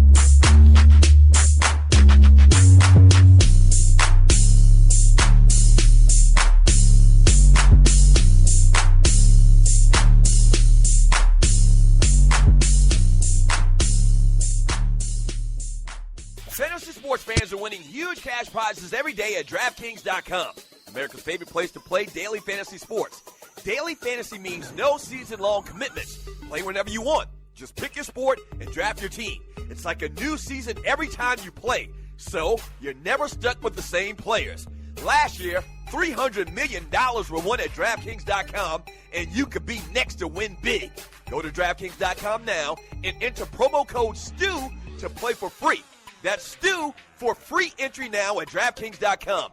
Also, if you use promo code STU, DraftKings will match your initial deposit up to $600. Deposit $600, play with $1,200.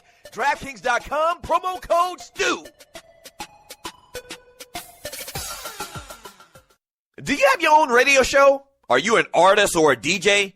BB Mobile Apps is the solution for you. They specialize in creating mobile apps for entertainers. That's right. You can have your own mobile app where your followers can hear your shows or music, watch your videos, and view all your social networks in one place.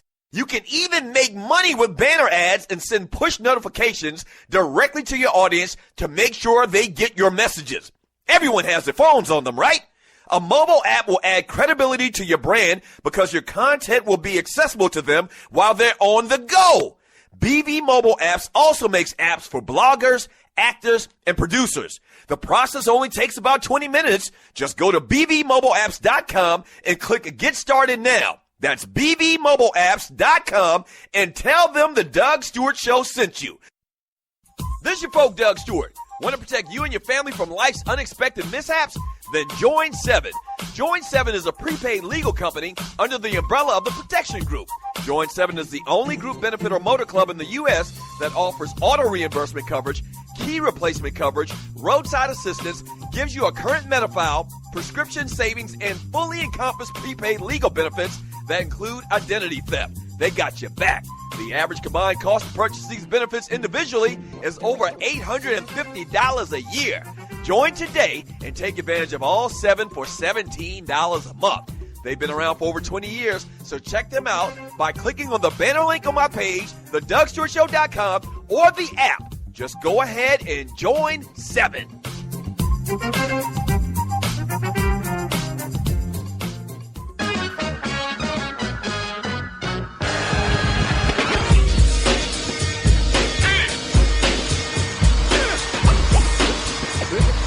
The world's heavyweight champion of sports and guy talk radio. This is the Doug Stewart Show.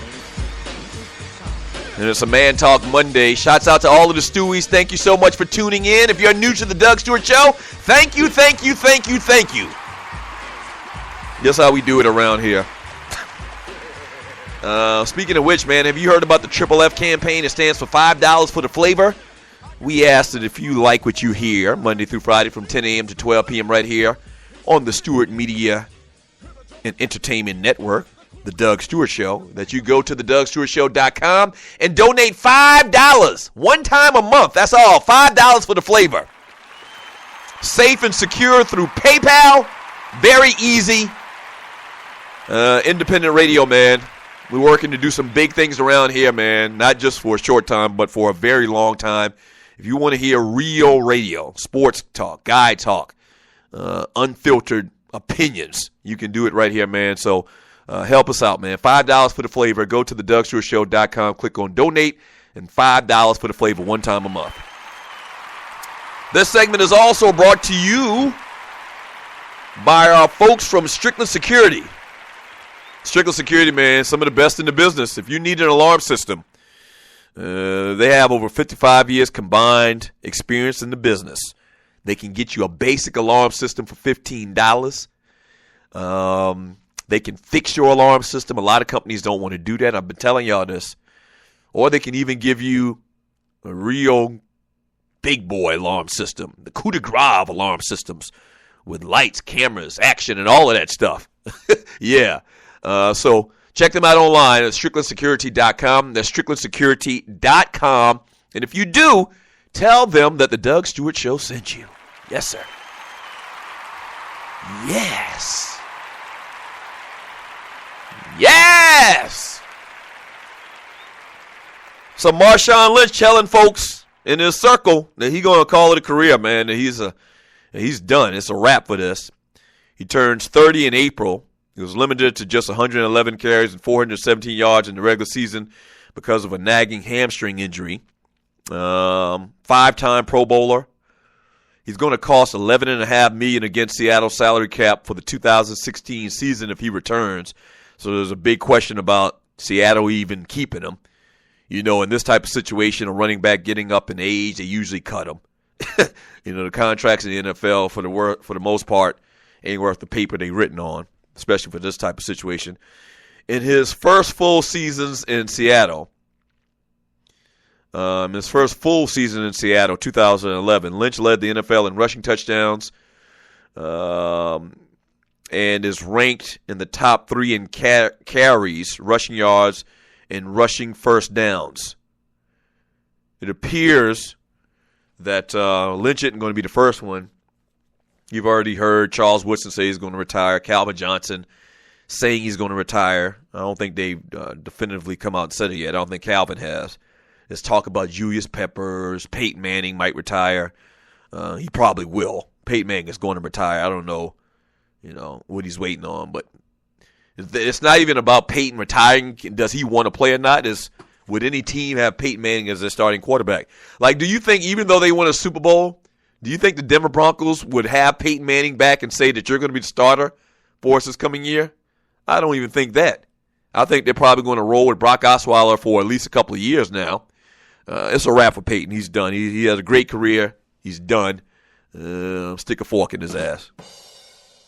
But Marshawn Lynch, man, if he retires, and he actually posted a picture of his cleats, hanging up his cleats, and, the peace sign. If Marshawn Lynch retires, man, fantastic career. I mean, just a fantastic career. Great, great player. Beast mode. Beast mode. Is he a Hall of Famer? Nah. I don't think probably. His numbers might say that he's a Hall of Famer. I got to go back and look at him. But he kind of strikes me as a guy that had a tremendous career, but slightly below of a Hall of Fame running back. And I don't know. I got to think about that. Let me back up from that statement for a second because very productive years even when he was in Buffalo. Has a Super Bowl victory. Should have had 2. He's got the nickname. Check off the great nickname for Hall of Famers. Beast mode. One of the best players on the field. Another thing I always ask myself when you talk about Hall of Famers is, were they the best player on the field at any time in their career? You're talking offensively, defensively, and there's probably been times in the last couple of years that Marshawn Lynch was the best football player on the field. Yeah, I don't know. Let me research Marshawn Lynch and his numbers, and he's not very highly regarded off the field by the writers, the people that vote on the Hall of Fame, as we just talked about in the last segment with the whole T.O. stuff. I don't know. Let me think about that, man. But he had a great career nonetheless, man. Ball award, and if this is your last hurrah, bruh, it was fantastic watching you. It was fantastic watching you. And also, you remember last week, and you're listening to the Doug Stewart Show, you remember last week I went on this tirade. It's actually gotten over 10,000 views. Thank you. Well, I went on this tirade about Rodney Harrison and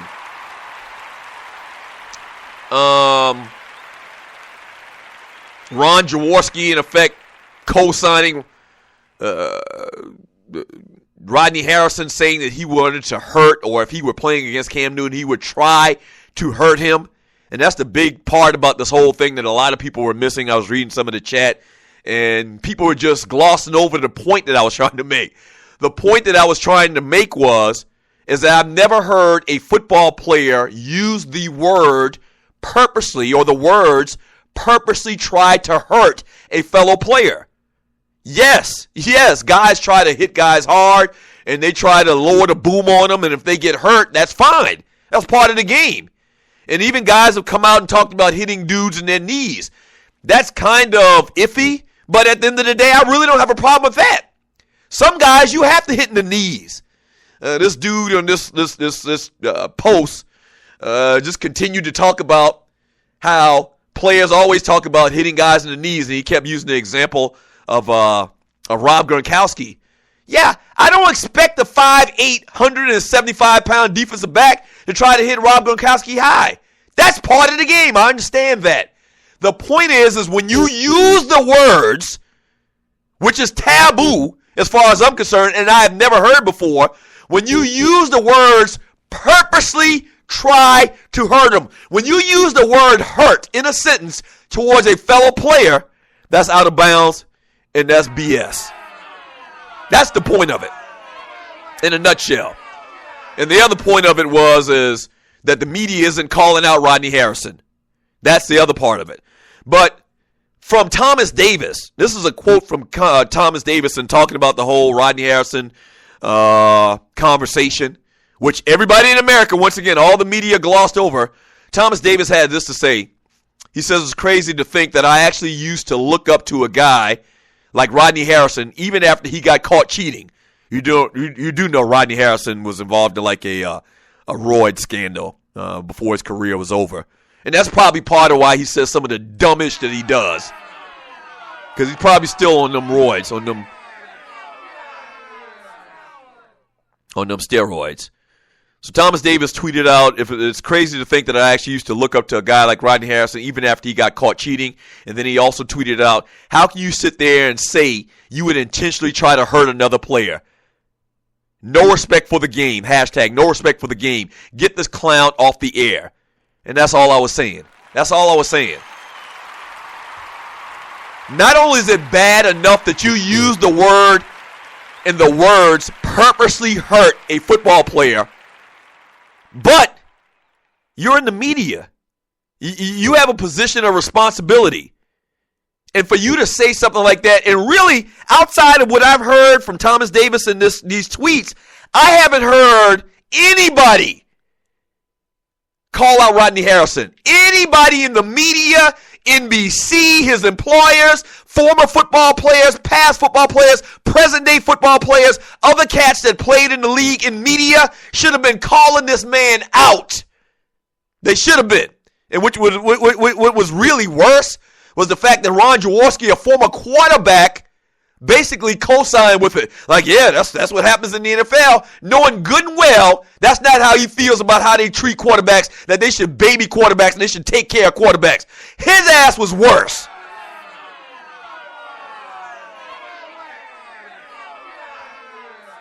Yeah, it was two things. It was three things. It was the fact that Rodney Harrison used the term hurt. It was the fact that media people and other athletes haven't called out Rodney Harrison and Ron Jaworski, in my opinion, on this. And the third thing, the third bad part about this whole thing is that Rodney Harrison not only said these things, but isn't being, ostracized in the media more so, or called out for this whole thing. And maybe that's just two things, and I can't remember the third thing. But yeah, that's the bad part about this, man. The bad part about this dude is not being called out. He's not. And it's just blasphemous to use that type of language, that type of verbiage in talking about a former or a fellow athlete in this case when you're talking about Cam Newton. And you're listening to the Doug Stewart Show. Incredible. Never seen it before in my life. Never. From Texas Ty, says Doug's white guy voice. Oh, you talking about the whole T.O. stuff? A little bit earlier. From RC, those Hall of Fame voters will probably do the same ish to Moss. Ooh. Nah, they can't even do it to Randy Moss. You know what? They did it to T.O. Why wouldn't they do it to Randy Moss?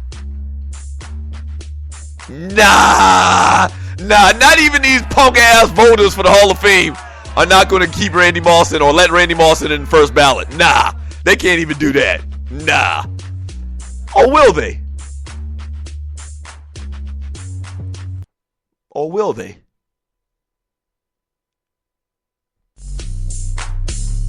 Nah, no way.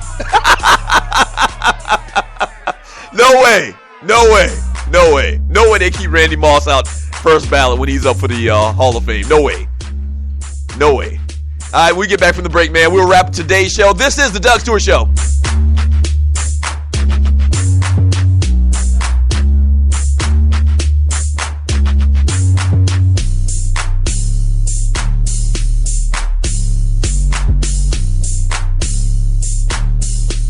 At Ticket Liquidator, we believe you should have access to the experiences you want to be a part of.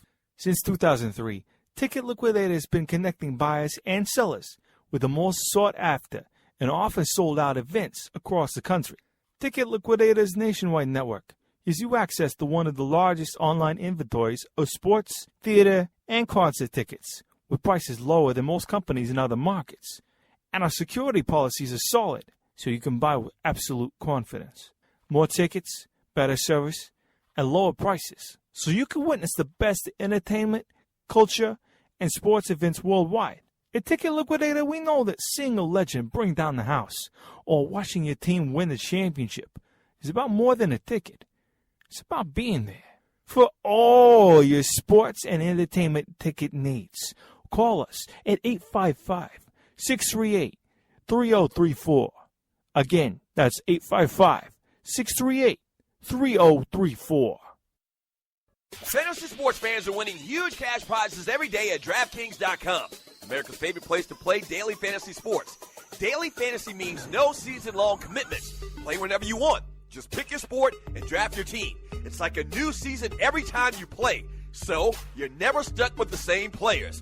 Last year, $300 million were won at DraftKings.com, and you could be next to win big. Go to DraftKings.com now and enter promo code STU to play for free. That's STU for free entry now at DraftKings.com. Also, if you use promo code STU, DraftKings will match your initial deposit up to $600. Deposit $600, play with $1,200. DraftKings.com, promo code STU.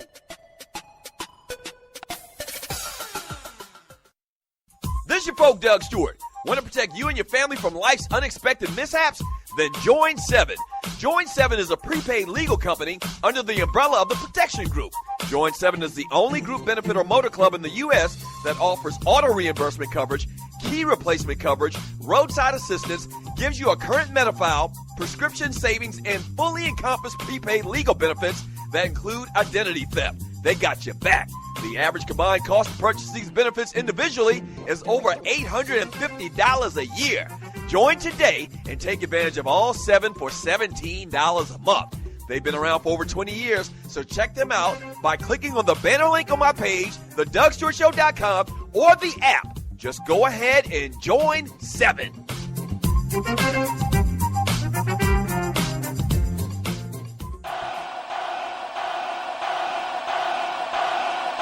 This might be my new theme song right here. We right here. We're not going anywhere. Yes, sir. Welcome back to the Doug Stewart Show. We right here, man. We ain't going anywhere. The realest, treeless sports and guy talk show in America. Man Talk Monday. Super Bowl 50 is a wrap, man. Super Bowl winners, the Denver Broncos, man. Wow. I'm glad I don't bet, man. And I can't even afford to lose it these days. I can't even afford it. Oh, boy, I was so close to taking out a loan, man. And just putting it all on Carolina. 6 points? That wasn't enough points. That wasn't enough points. But clearly it was, man, as the Broncos rolled 24-10.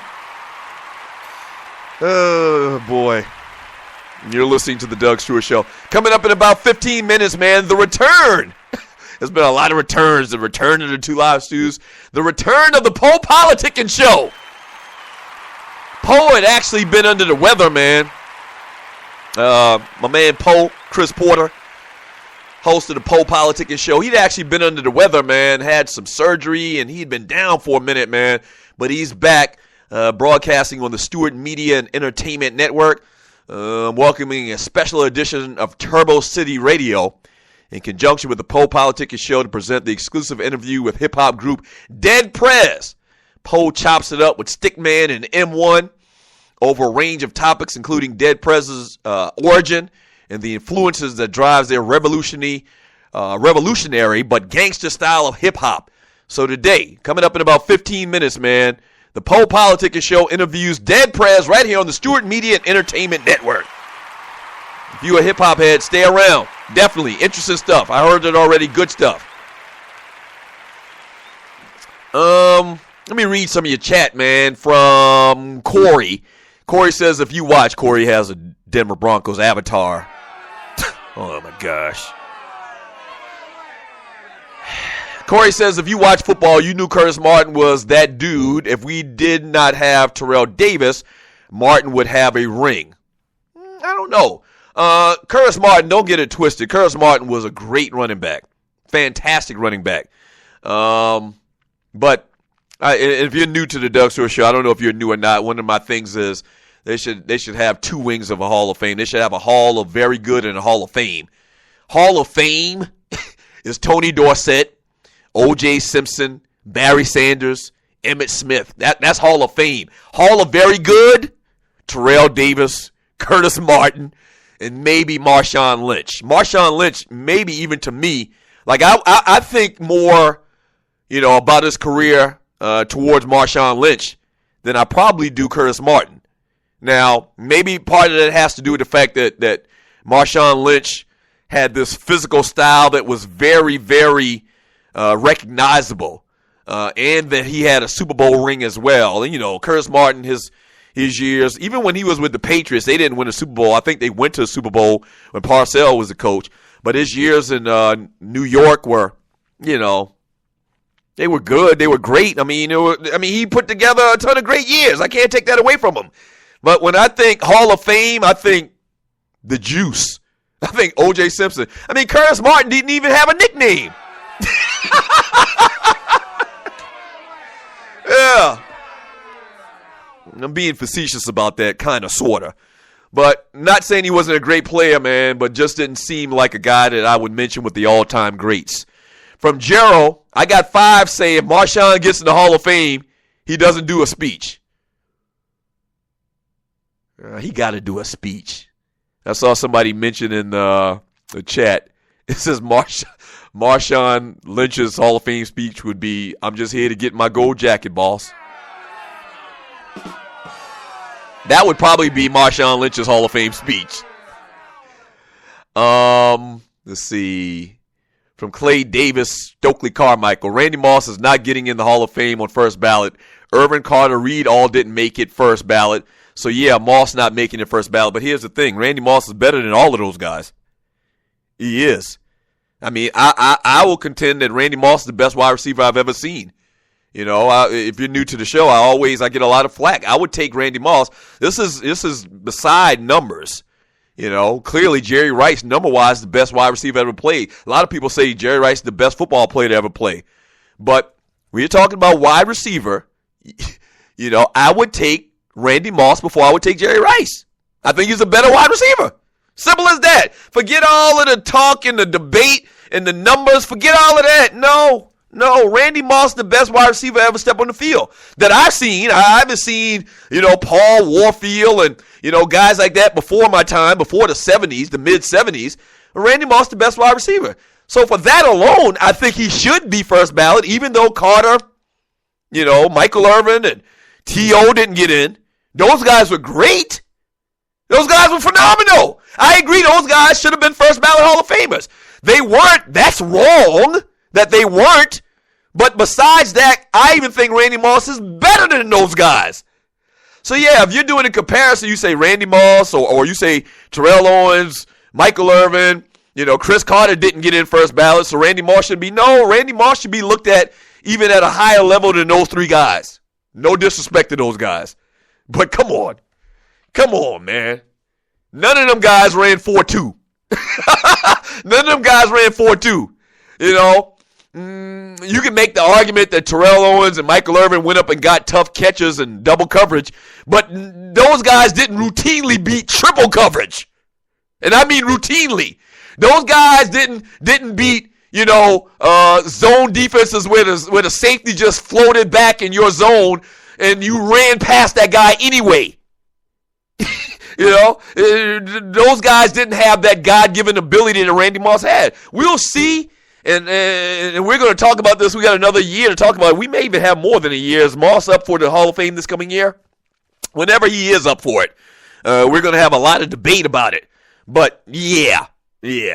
I don't even think that Hall of Fame voters with all of the stuff that Randy Moss and the controversies that he had surrounding him and when writers in the media, I don't even think they are not going to vote Randy Moss first ballot. And now, when you think about it, he's part of the media. He works for Fox. So he's kind of, it's kind of like a political thing as well. He's rubbing elbows with some of those guys, making amends for some of the issues that they had with him. That's part of it as well. We'll see. I think he should be. Even more so than I thought Chris Carter, Michael Irvin, and Terrell Owens should have been in first ballot. I think Randy Moss should be in. And I'm a Randy Moss fan, I guess, to a degree. Trying to be, non-biased in my assessment of these guys. Randy Moss is just better than those guys. Like, those guys weren't far behind as far as great wide receivers, but they ain't no Randy Moss. I mean, come on. They're just not. Fantastic, but nah.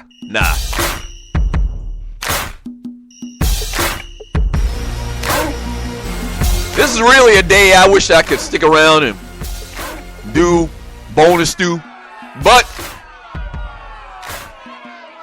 got to go see a man about a horse. I tell you what, though, man, we getting real close. Hey, go to the DougStewartShow.com and donate $5 one time a month and help us get this third hour. If we can consistently get it in, we got over 10,000 followers to the Doug Stewart Show and the Stewart Media and Entertainment Network. If we get half of y'all to donate that $5 one time a month, we'll give you 4 hours. If we get 5,000 people of the followers to the Stewart Media and Entertainment Network to donate $5 one time a month, I promise you right now, for the record, I will do a 4-hour show. Yes!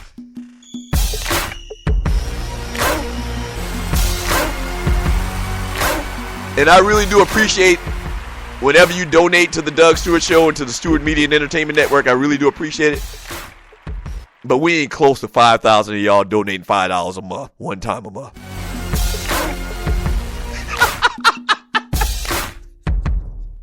And I laugh so I don't cry.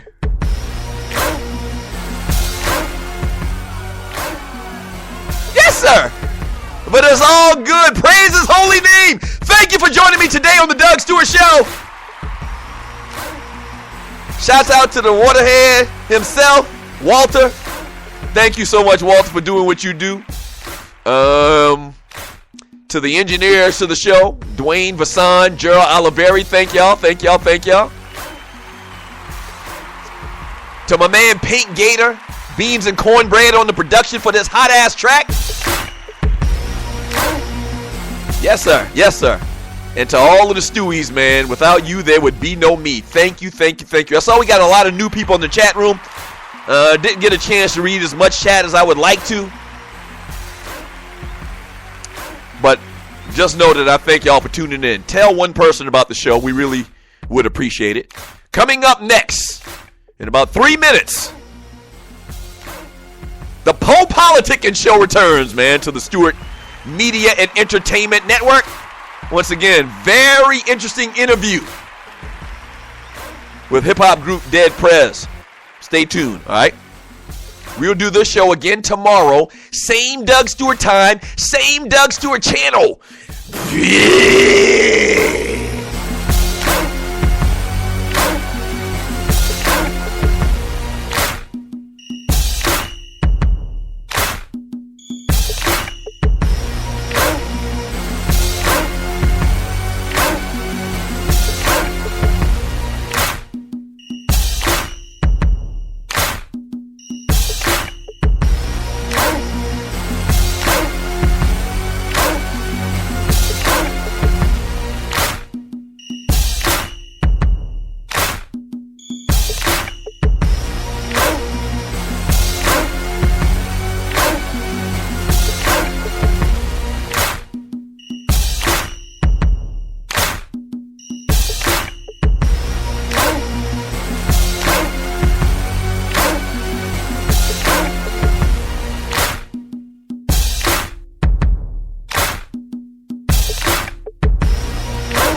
Politicking, your number one source for hip-hop without all the,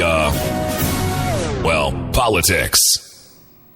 What's up, y'all? It's Amanda DV here, and I'm politicking with Poe. I'm Poe politicking, you know. Malcolm Garvey, Huey, study Malcolm Garvey, Huey. Their life was like a movie, study Malcolm Garvey, Huey. Malcolm Garvey, Huey. Malcolm Garvey, Huey. Their life was like a movie. I die, I organize. Everything I do's revolutionize. I build what's good for the whole damn hood. Study G's like these, really think you should. I study Malcolm Garvey, Huey. Malcolm Garvey, Huey. Marshall Cody with the Uzi. Listening to Fela Kuti. I'm Ogun with the machete. Especially if it's Delhi. Got the Santos for the Hexy to protect me, so respect me. This is heavy, legendary, revolutionary. My wifey, she resurrect me when they thought they had me buried. Took me out the cemetery. Now it's family over every. Cause that's all that's necessary to avoid the commissary. I'ma live for you 5, so I stop getting high. If you know, then you recognize. It's that black and brown pride. This the power of the mind. RBG, God divine. You can see through the lies if you could read between the lines. I live, I die, I organize. Everything I do revolutionize. I build what's good for the whole damn hood. Study G's like these, really think you should. Study Malcolm Garvey, Huey. Malcolm Garvey, Huey. Study Malcolm Garvey, Huey. Malcolm Garvey, Huey. Malcolm Garvey, Huey, Bunchy, Bobby, Pac, and Tukey. Sitting by the door so you can say I'm acting spooky. Just like in the movie, son, you better pack your toolie. Niggas wish be acting fruity or be cracking like they pookie.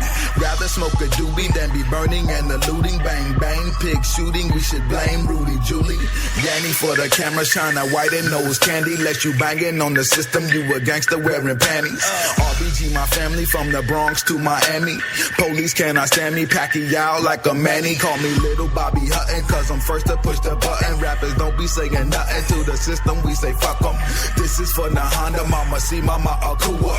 All the real OGs, I'm a soldier, cause you told me study Malcolm Garvey, Huey. Malcolm Garvey, Huey. Malcolm Garvey, Huey, I'm reporting in the duty. Sticky, icky, yours truly here for duty. Don Davino, M.A. you know how we drop the jury. This is real, not a movie, not Mickey, Donald, Goofy. I'm a soldier, I avoid a bitch nigga like the cooties. School face in a hoodie. Fresh pair of khakis, we can do this like we fam or go to war like the Apaches. For whatever, I stay ready. I learned that in Tallahassee. Babatunde used to school me as a juvie, skipping classes. Never let the system use me. My duty is my passage. Watch the homies in your army. They don't always show their badges. Keep your family living healthy. Teach your children about their blackness. Teach your wifey how to use the ratchet. This shit is classic. Get your food, clothes, and shelter. Fuck your system, pimp it backwards. I ain't hating. I'm just saying if you wanna be a rapper, study Malcolm Garvey Huey. Malcolm Garvey Huey, study Malcolm Garvey Huey. Malcolm Garvey Huey, study Malcolm Garvey Huey. Malcolm Garvey Huey, study Malcolm Garvey Huey. Malcolm Garvey Huey. A tactical approach is designed to get certain results. It's designed to keep you alive. It's designed to bring about victory.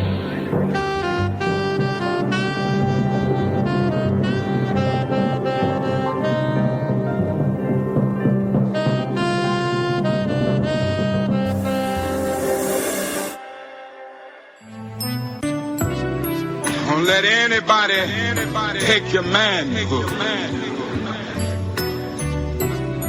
Be proud of our heritage. As somebody said earlier tonight, we don't have anything to be ashamed of. Somebody told a lie one day. They couched it in language. They made everything black, ugly, and evil. Look in your dictionary and see the synonyms of the word black. It's always something degrading and low and sinister. Look at the word white. It's always something pure, high, and clean.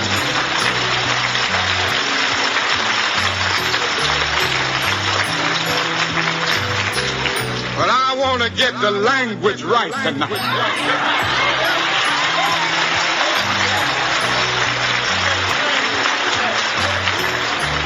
I want to get the language so right that everybody here will proud. Yes, I'm black. I'm proud of it. I'm black and beautiful. What's up, everybody? Welcome to another edition of Pole Politicking. Very special, TurboCity.net Pole Politicking edition of Pole Politicking. We get in, do the collabs from time to time. I like that joint right there. That's off that today's guest, the homies Dead Prez, off that Revolutionary But Gangsta Grills album, that Malcolm Garvey Huey. Especially I like the end when the speech came in. Martin Luther King. I think it's kind of hard for me to come in after hearing this speech, But anyway, I gotta go in. So yeah, I want to give a shout out to some of my homies out there before we get started. First, I give a shout out to my homies C-Town at TurboCity.net. Make sure you go check them out. My homie Amani at MurphNader.com. And my homie Pat at East Coast Digital. Make sure you check all of them out. And like I said, today's guest is the homies Dead Prez. We're gonna have it short and sweet, so we gotta go into that right now. So just stay tuned. Don't. Alright, welcome back to Pole Politicking, TurboC.net exclusive. I'm politicking with my homies Dead Prez. What's up, y'all? Hey, you know what it is. Revolutionary. It's M1 right here.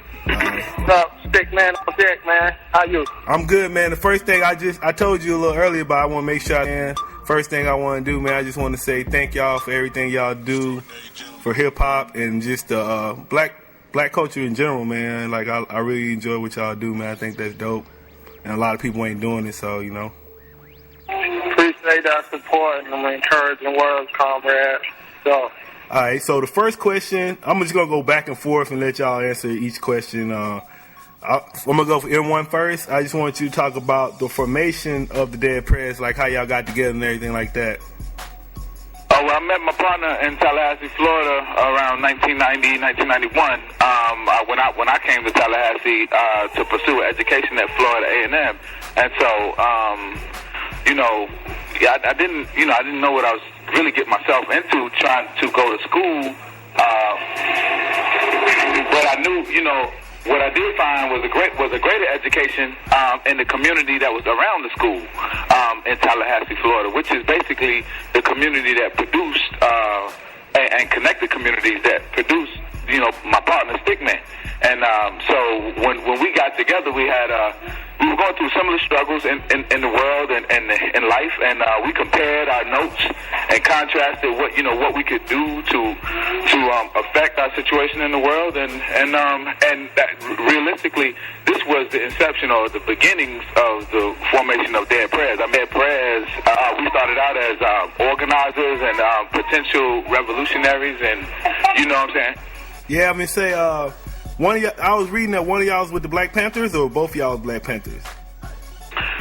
Well, I'll let Stig handle that, but now, just for me, just for clarity, I've never been a member of the Black Panther Party. I'm too young to be a member of the original Black Panther Party. It became destroyed by the United States government before I was, right at the time when I was born, I believe. And then with the new Black Panther formation, I've never been a part of that structure at all. Okay. All right, so Stick, man, I got a question for you.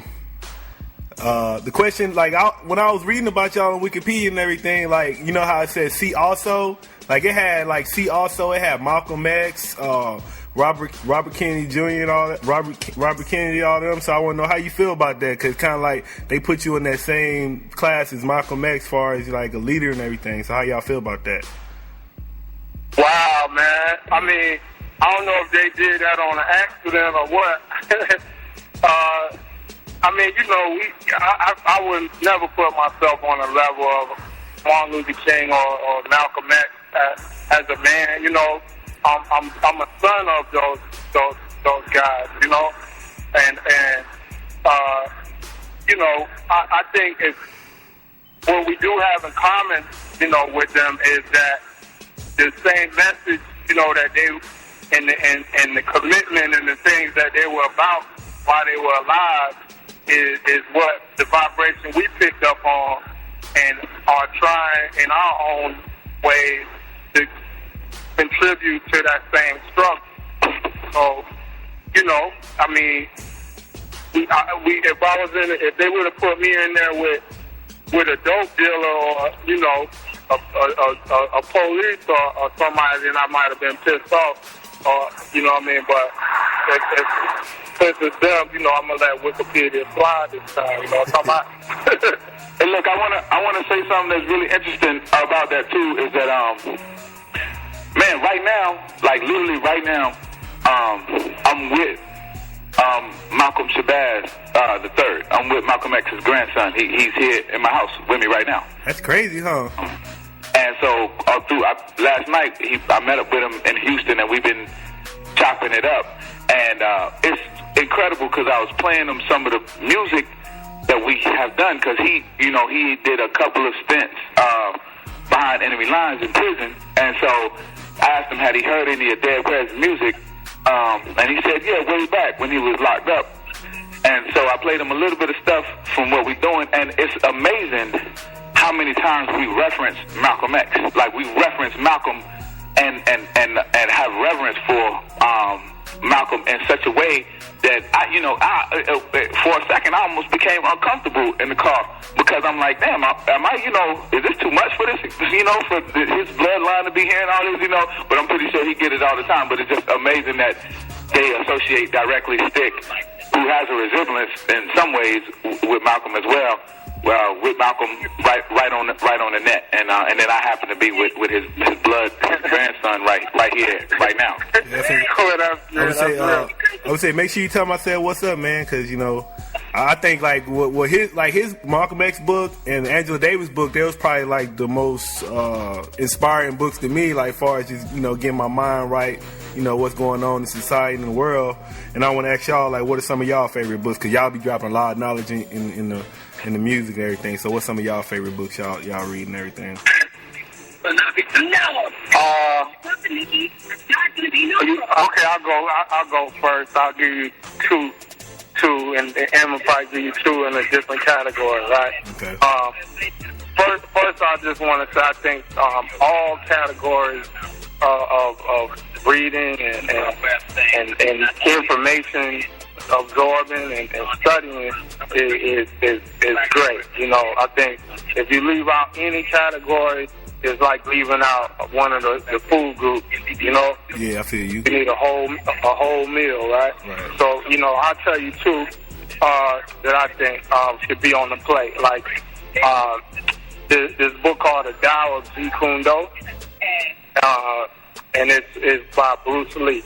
And it's his way of life as a martial artist and as a person striving to understand themselves, right, and the world around them. So it's like a spiritual book, but through the martial arts. So that's a powerful book that had a great effect on me, healing in my life, and just you know, my understanding of myself more. So, and the next one I would say that I've just been reading recently that's really powerful is this book called What the Buddha Taught. And it's a book about Buddhism. But what makes it unique is that it's not a book about the different sects of Buddhism or the different cultures and distinctions and which one right and wrong, but it's just what he taught while he was alive, the Four Noble Truths and the Eightfold Path. And I just found his teachings revolutionary and powerful and very simple. So those are the two books I'll say today. Yeah, I mean, I'm a big fan of the Four Noble Truths too. I like Buddhism. Like, it seems real cool, like the stuff they practice and everything. Say that again, bro? No, I said I like the Four Noble Truths too. I said I was reading Buddhism a while back. I said I think it's cool stuff they preach and everything. Yeah, man. Dig it, man. All right, how you feel, M1? What's some of your favorites? I just want to say, I mean, I'm going to keep it short. I just picked up this book called The 50th Law, and it's a book that was written by a man named Robert Greene, who has also written, 48 Laws of Power and Laws of Seduction. Yeah, he did that one with 50, right?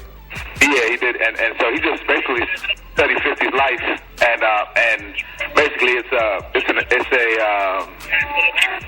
take on fear and fearlessness, in this kind of like modern kind of setting, you know what I mean? So it's very interesting, and I've been reading it, and I just want to share that just because there's thousands of books,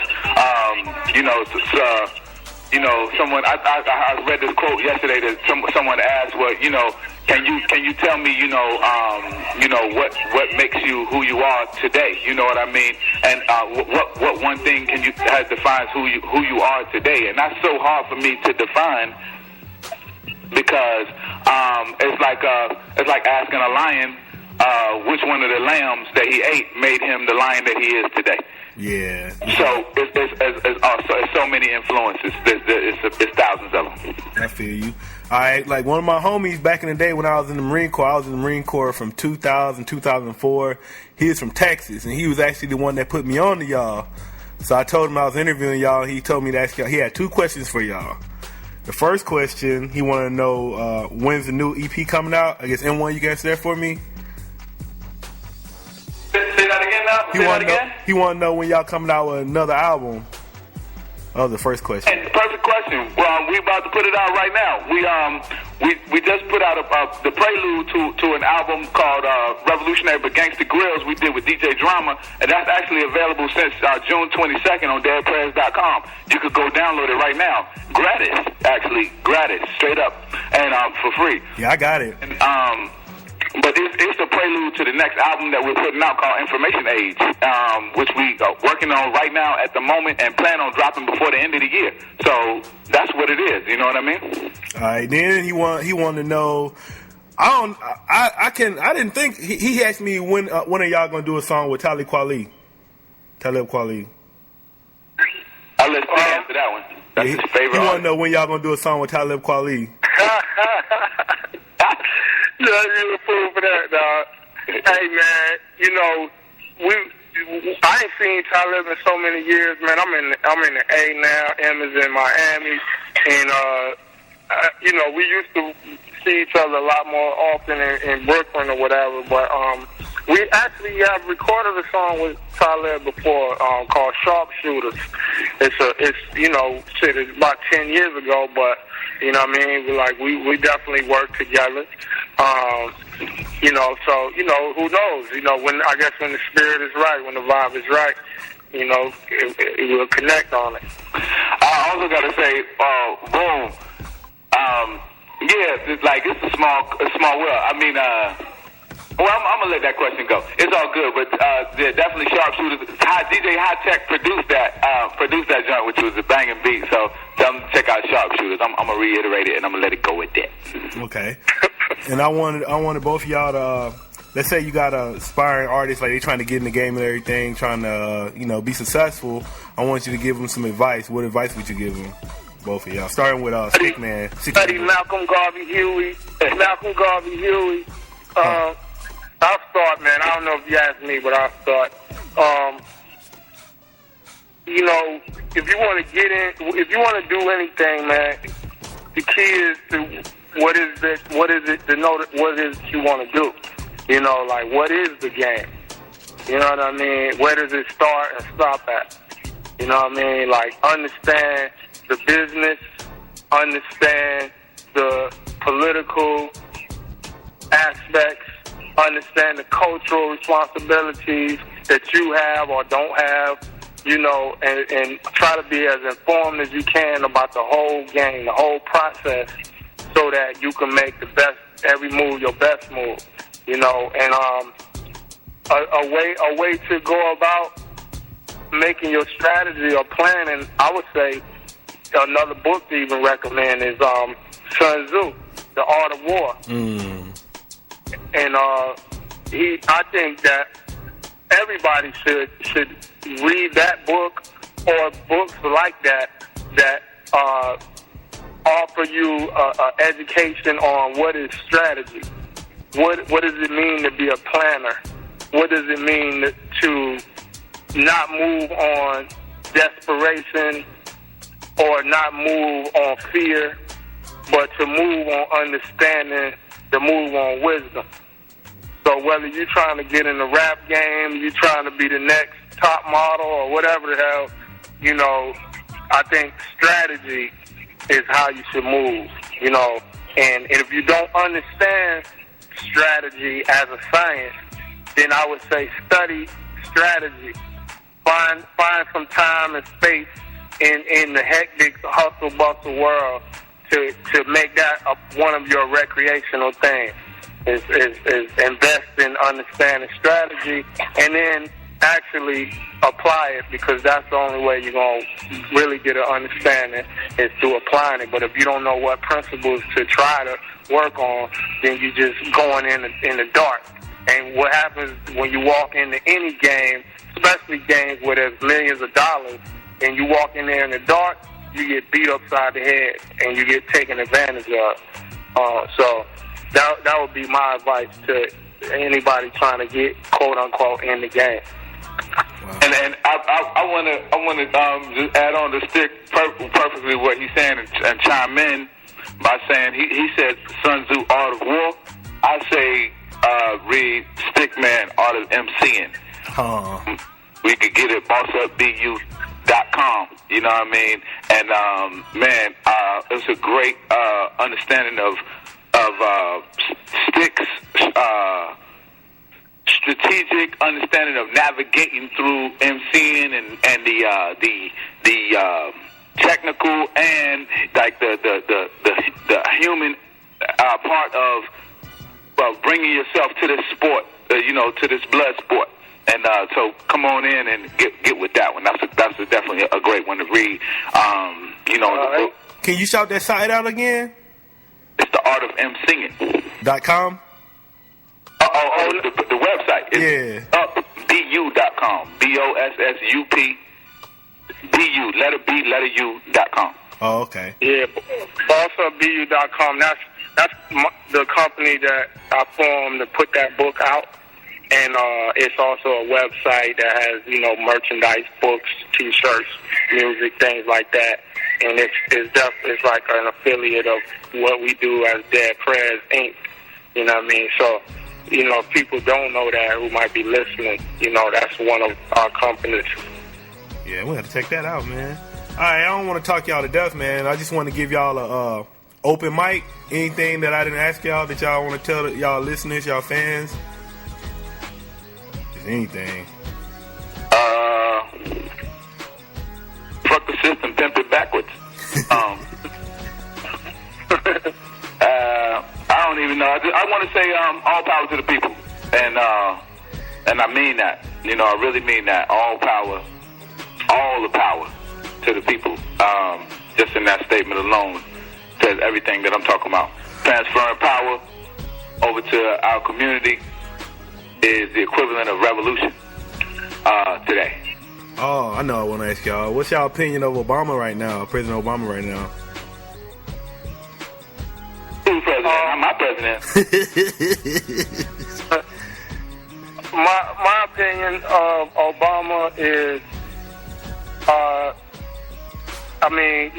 it's so many things, that you can say, talk about as it relates to, the sitting president of the United States system.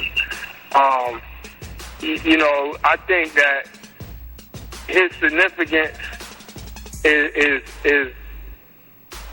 the jury is being formed. The people are seeing what his significance is by the fact that he's in office and how the things that he's proposing to do, how they are manifesting or not manifesting. I think Obama gives us a good opportunity to be interested in the political system as a community, especially in the hood. It makes people say, I'm going to pay attention more to politics in a sense. But at the same time, I think it can put people to sleep because it's like we've arrived, or people think when they say we in the White House, whereas like, what does we mean? Is it because, you got black skin and I got a black skin, so that makes me in the White House too?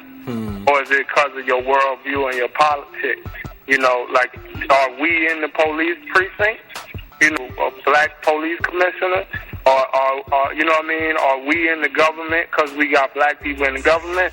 Or is it because the people in the government that are black or whoever they are have the people's interests and they're trying to implement that in the policy? So I think that's the question of when you just talk about Obama and as an individual.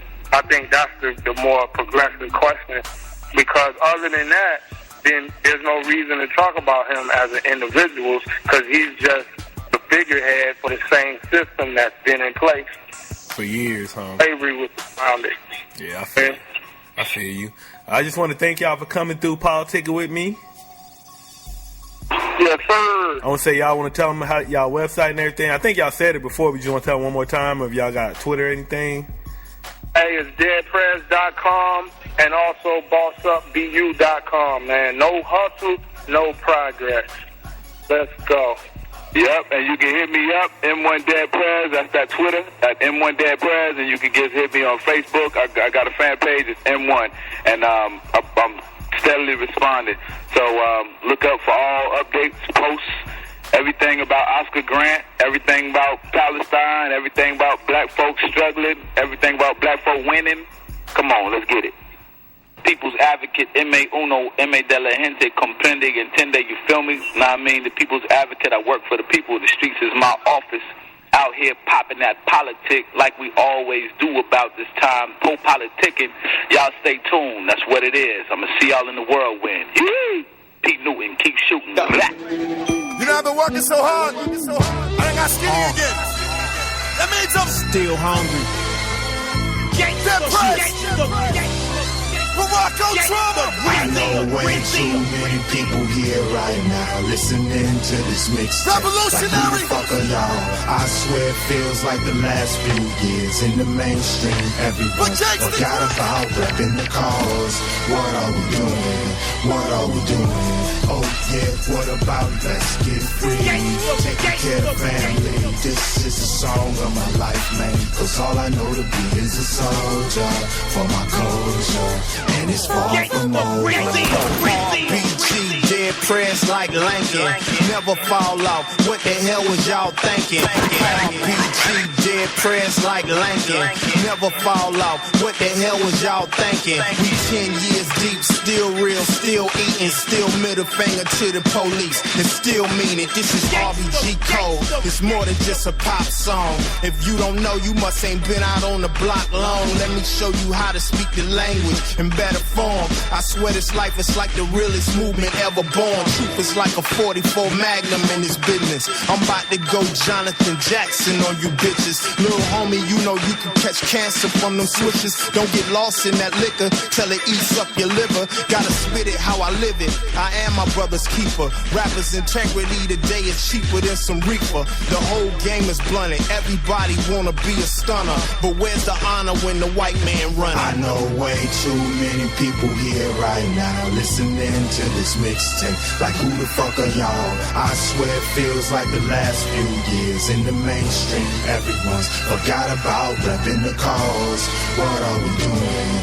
What are we doing? Oh yeah, what about let's get free? Taking care of family. This is a song of my life, man. Cause all I know to be is a soldier for my culture.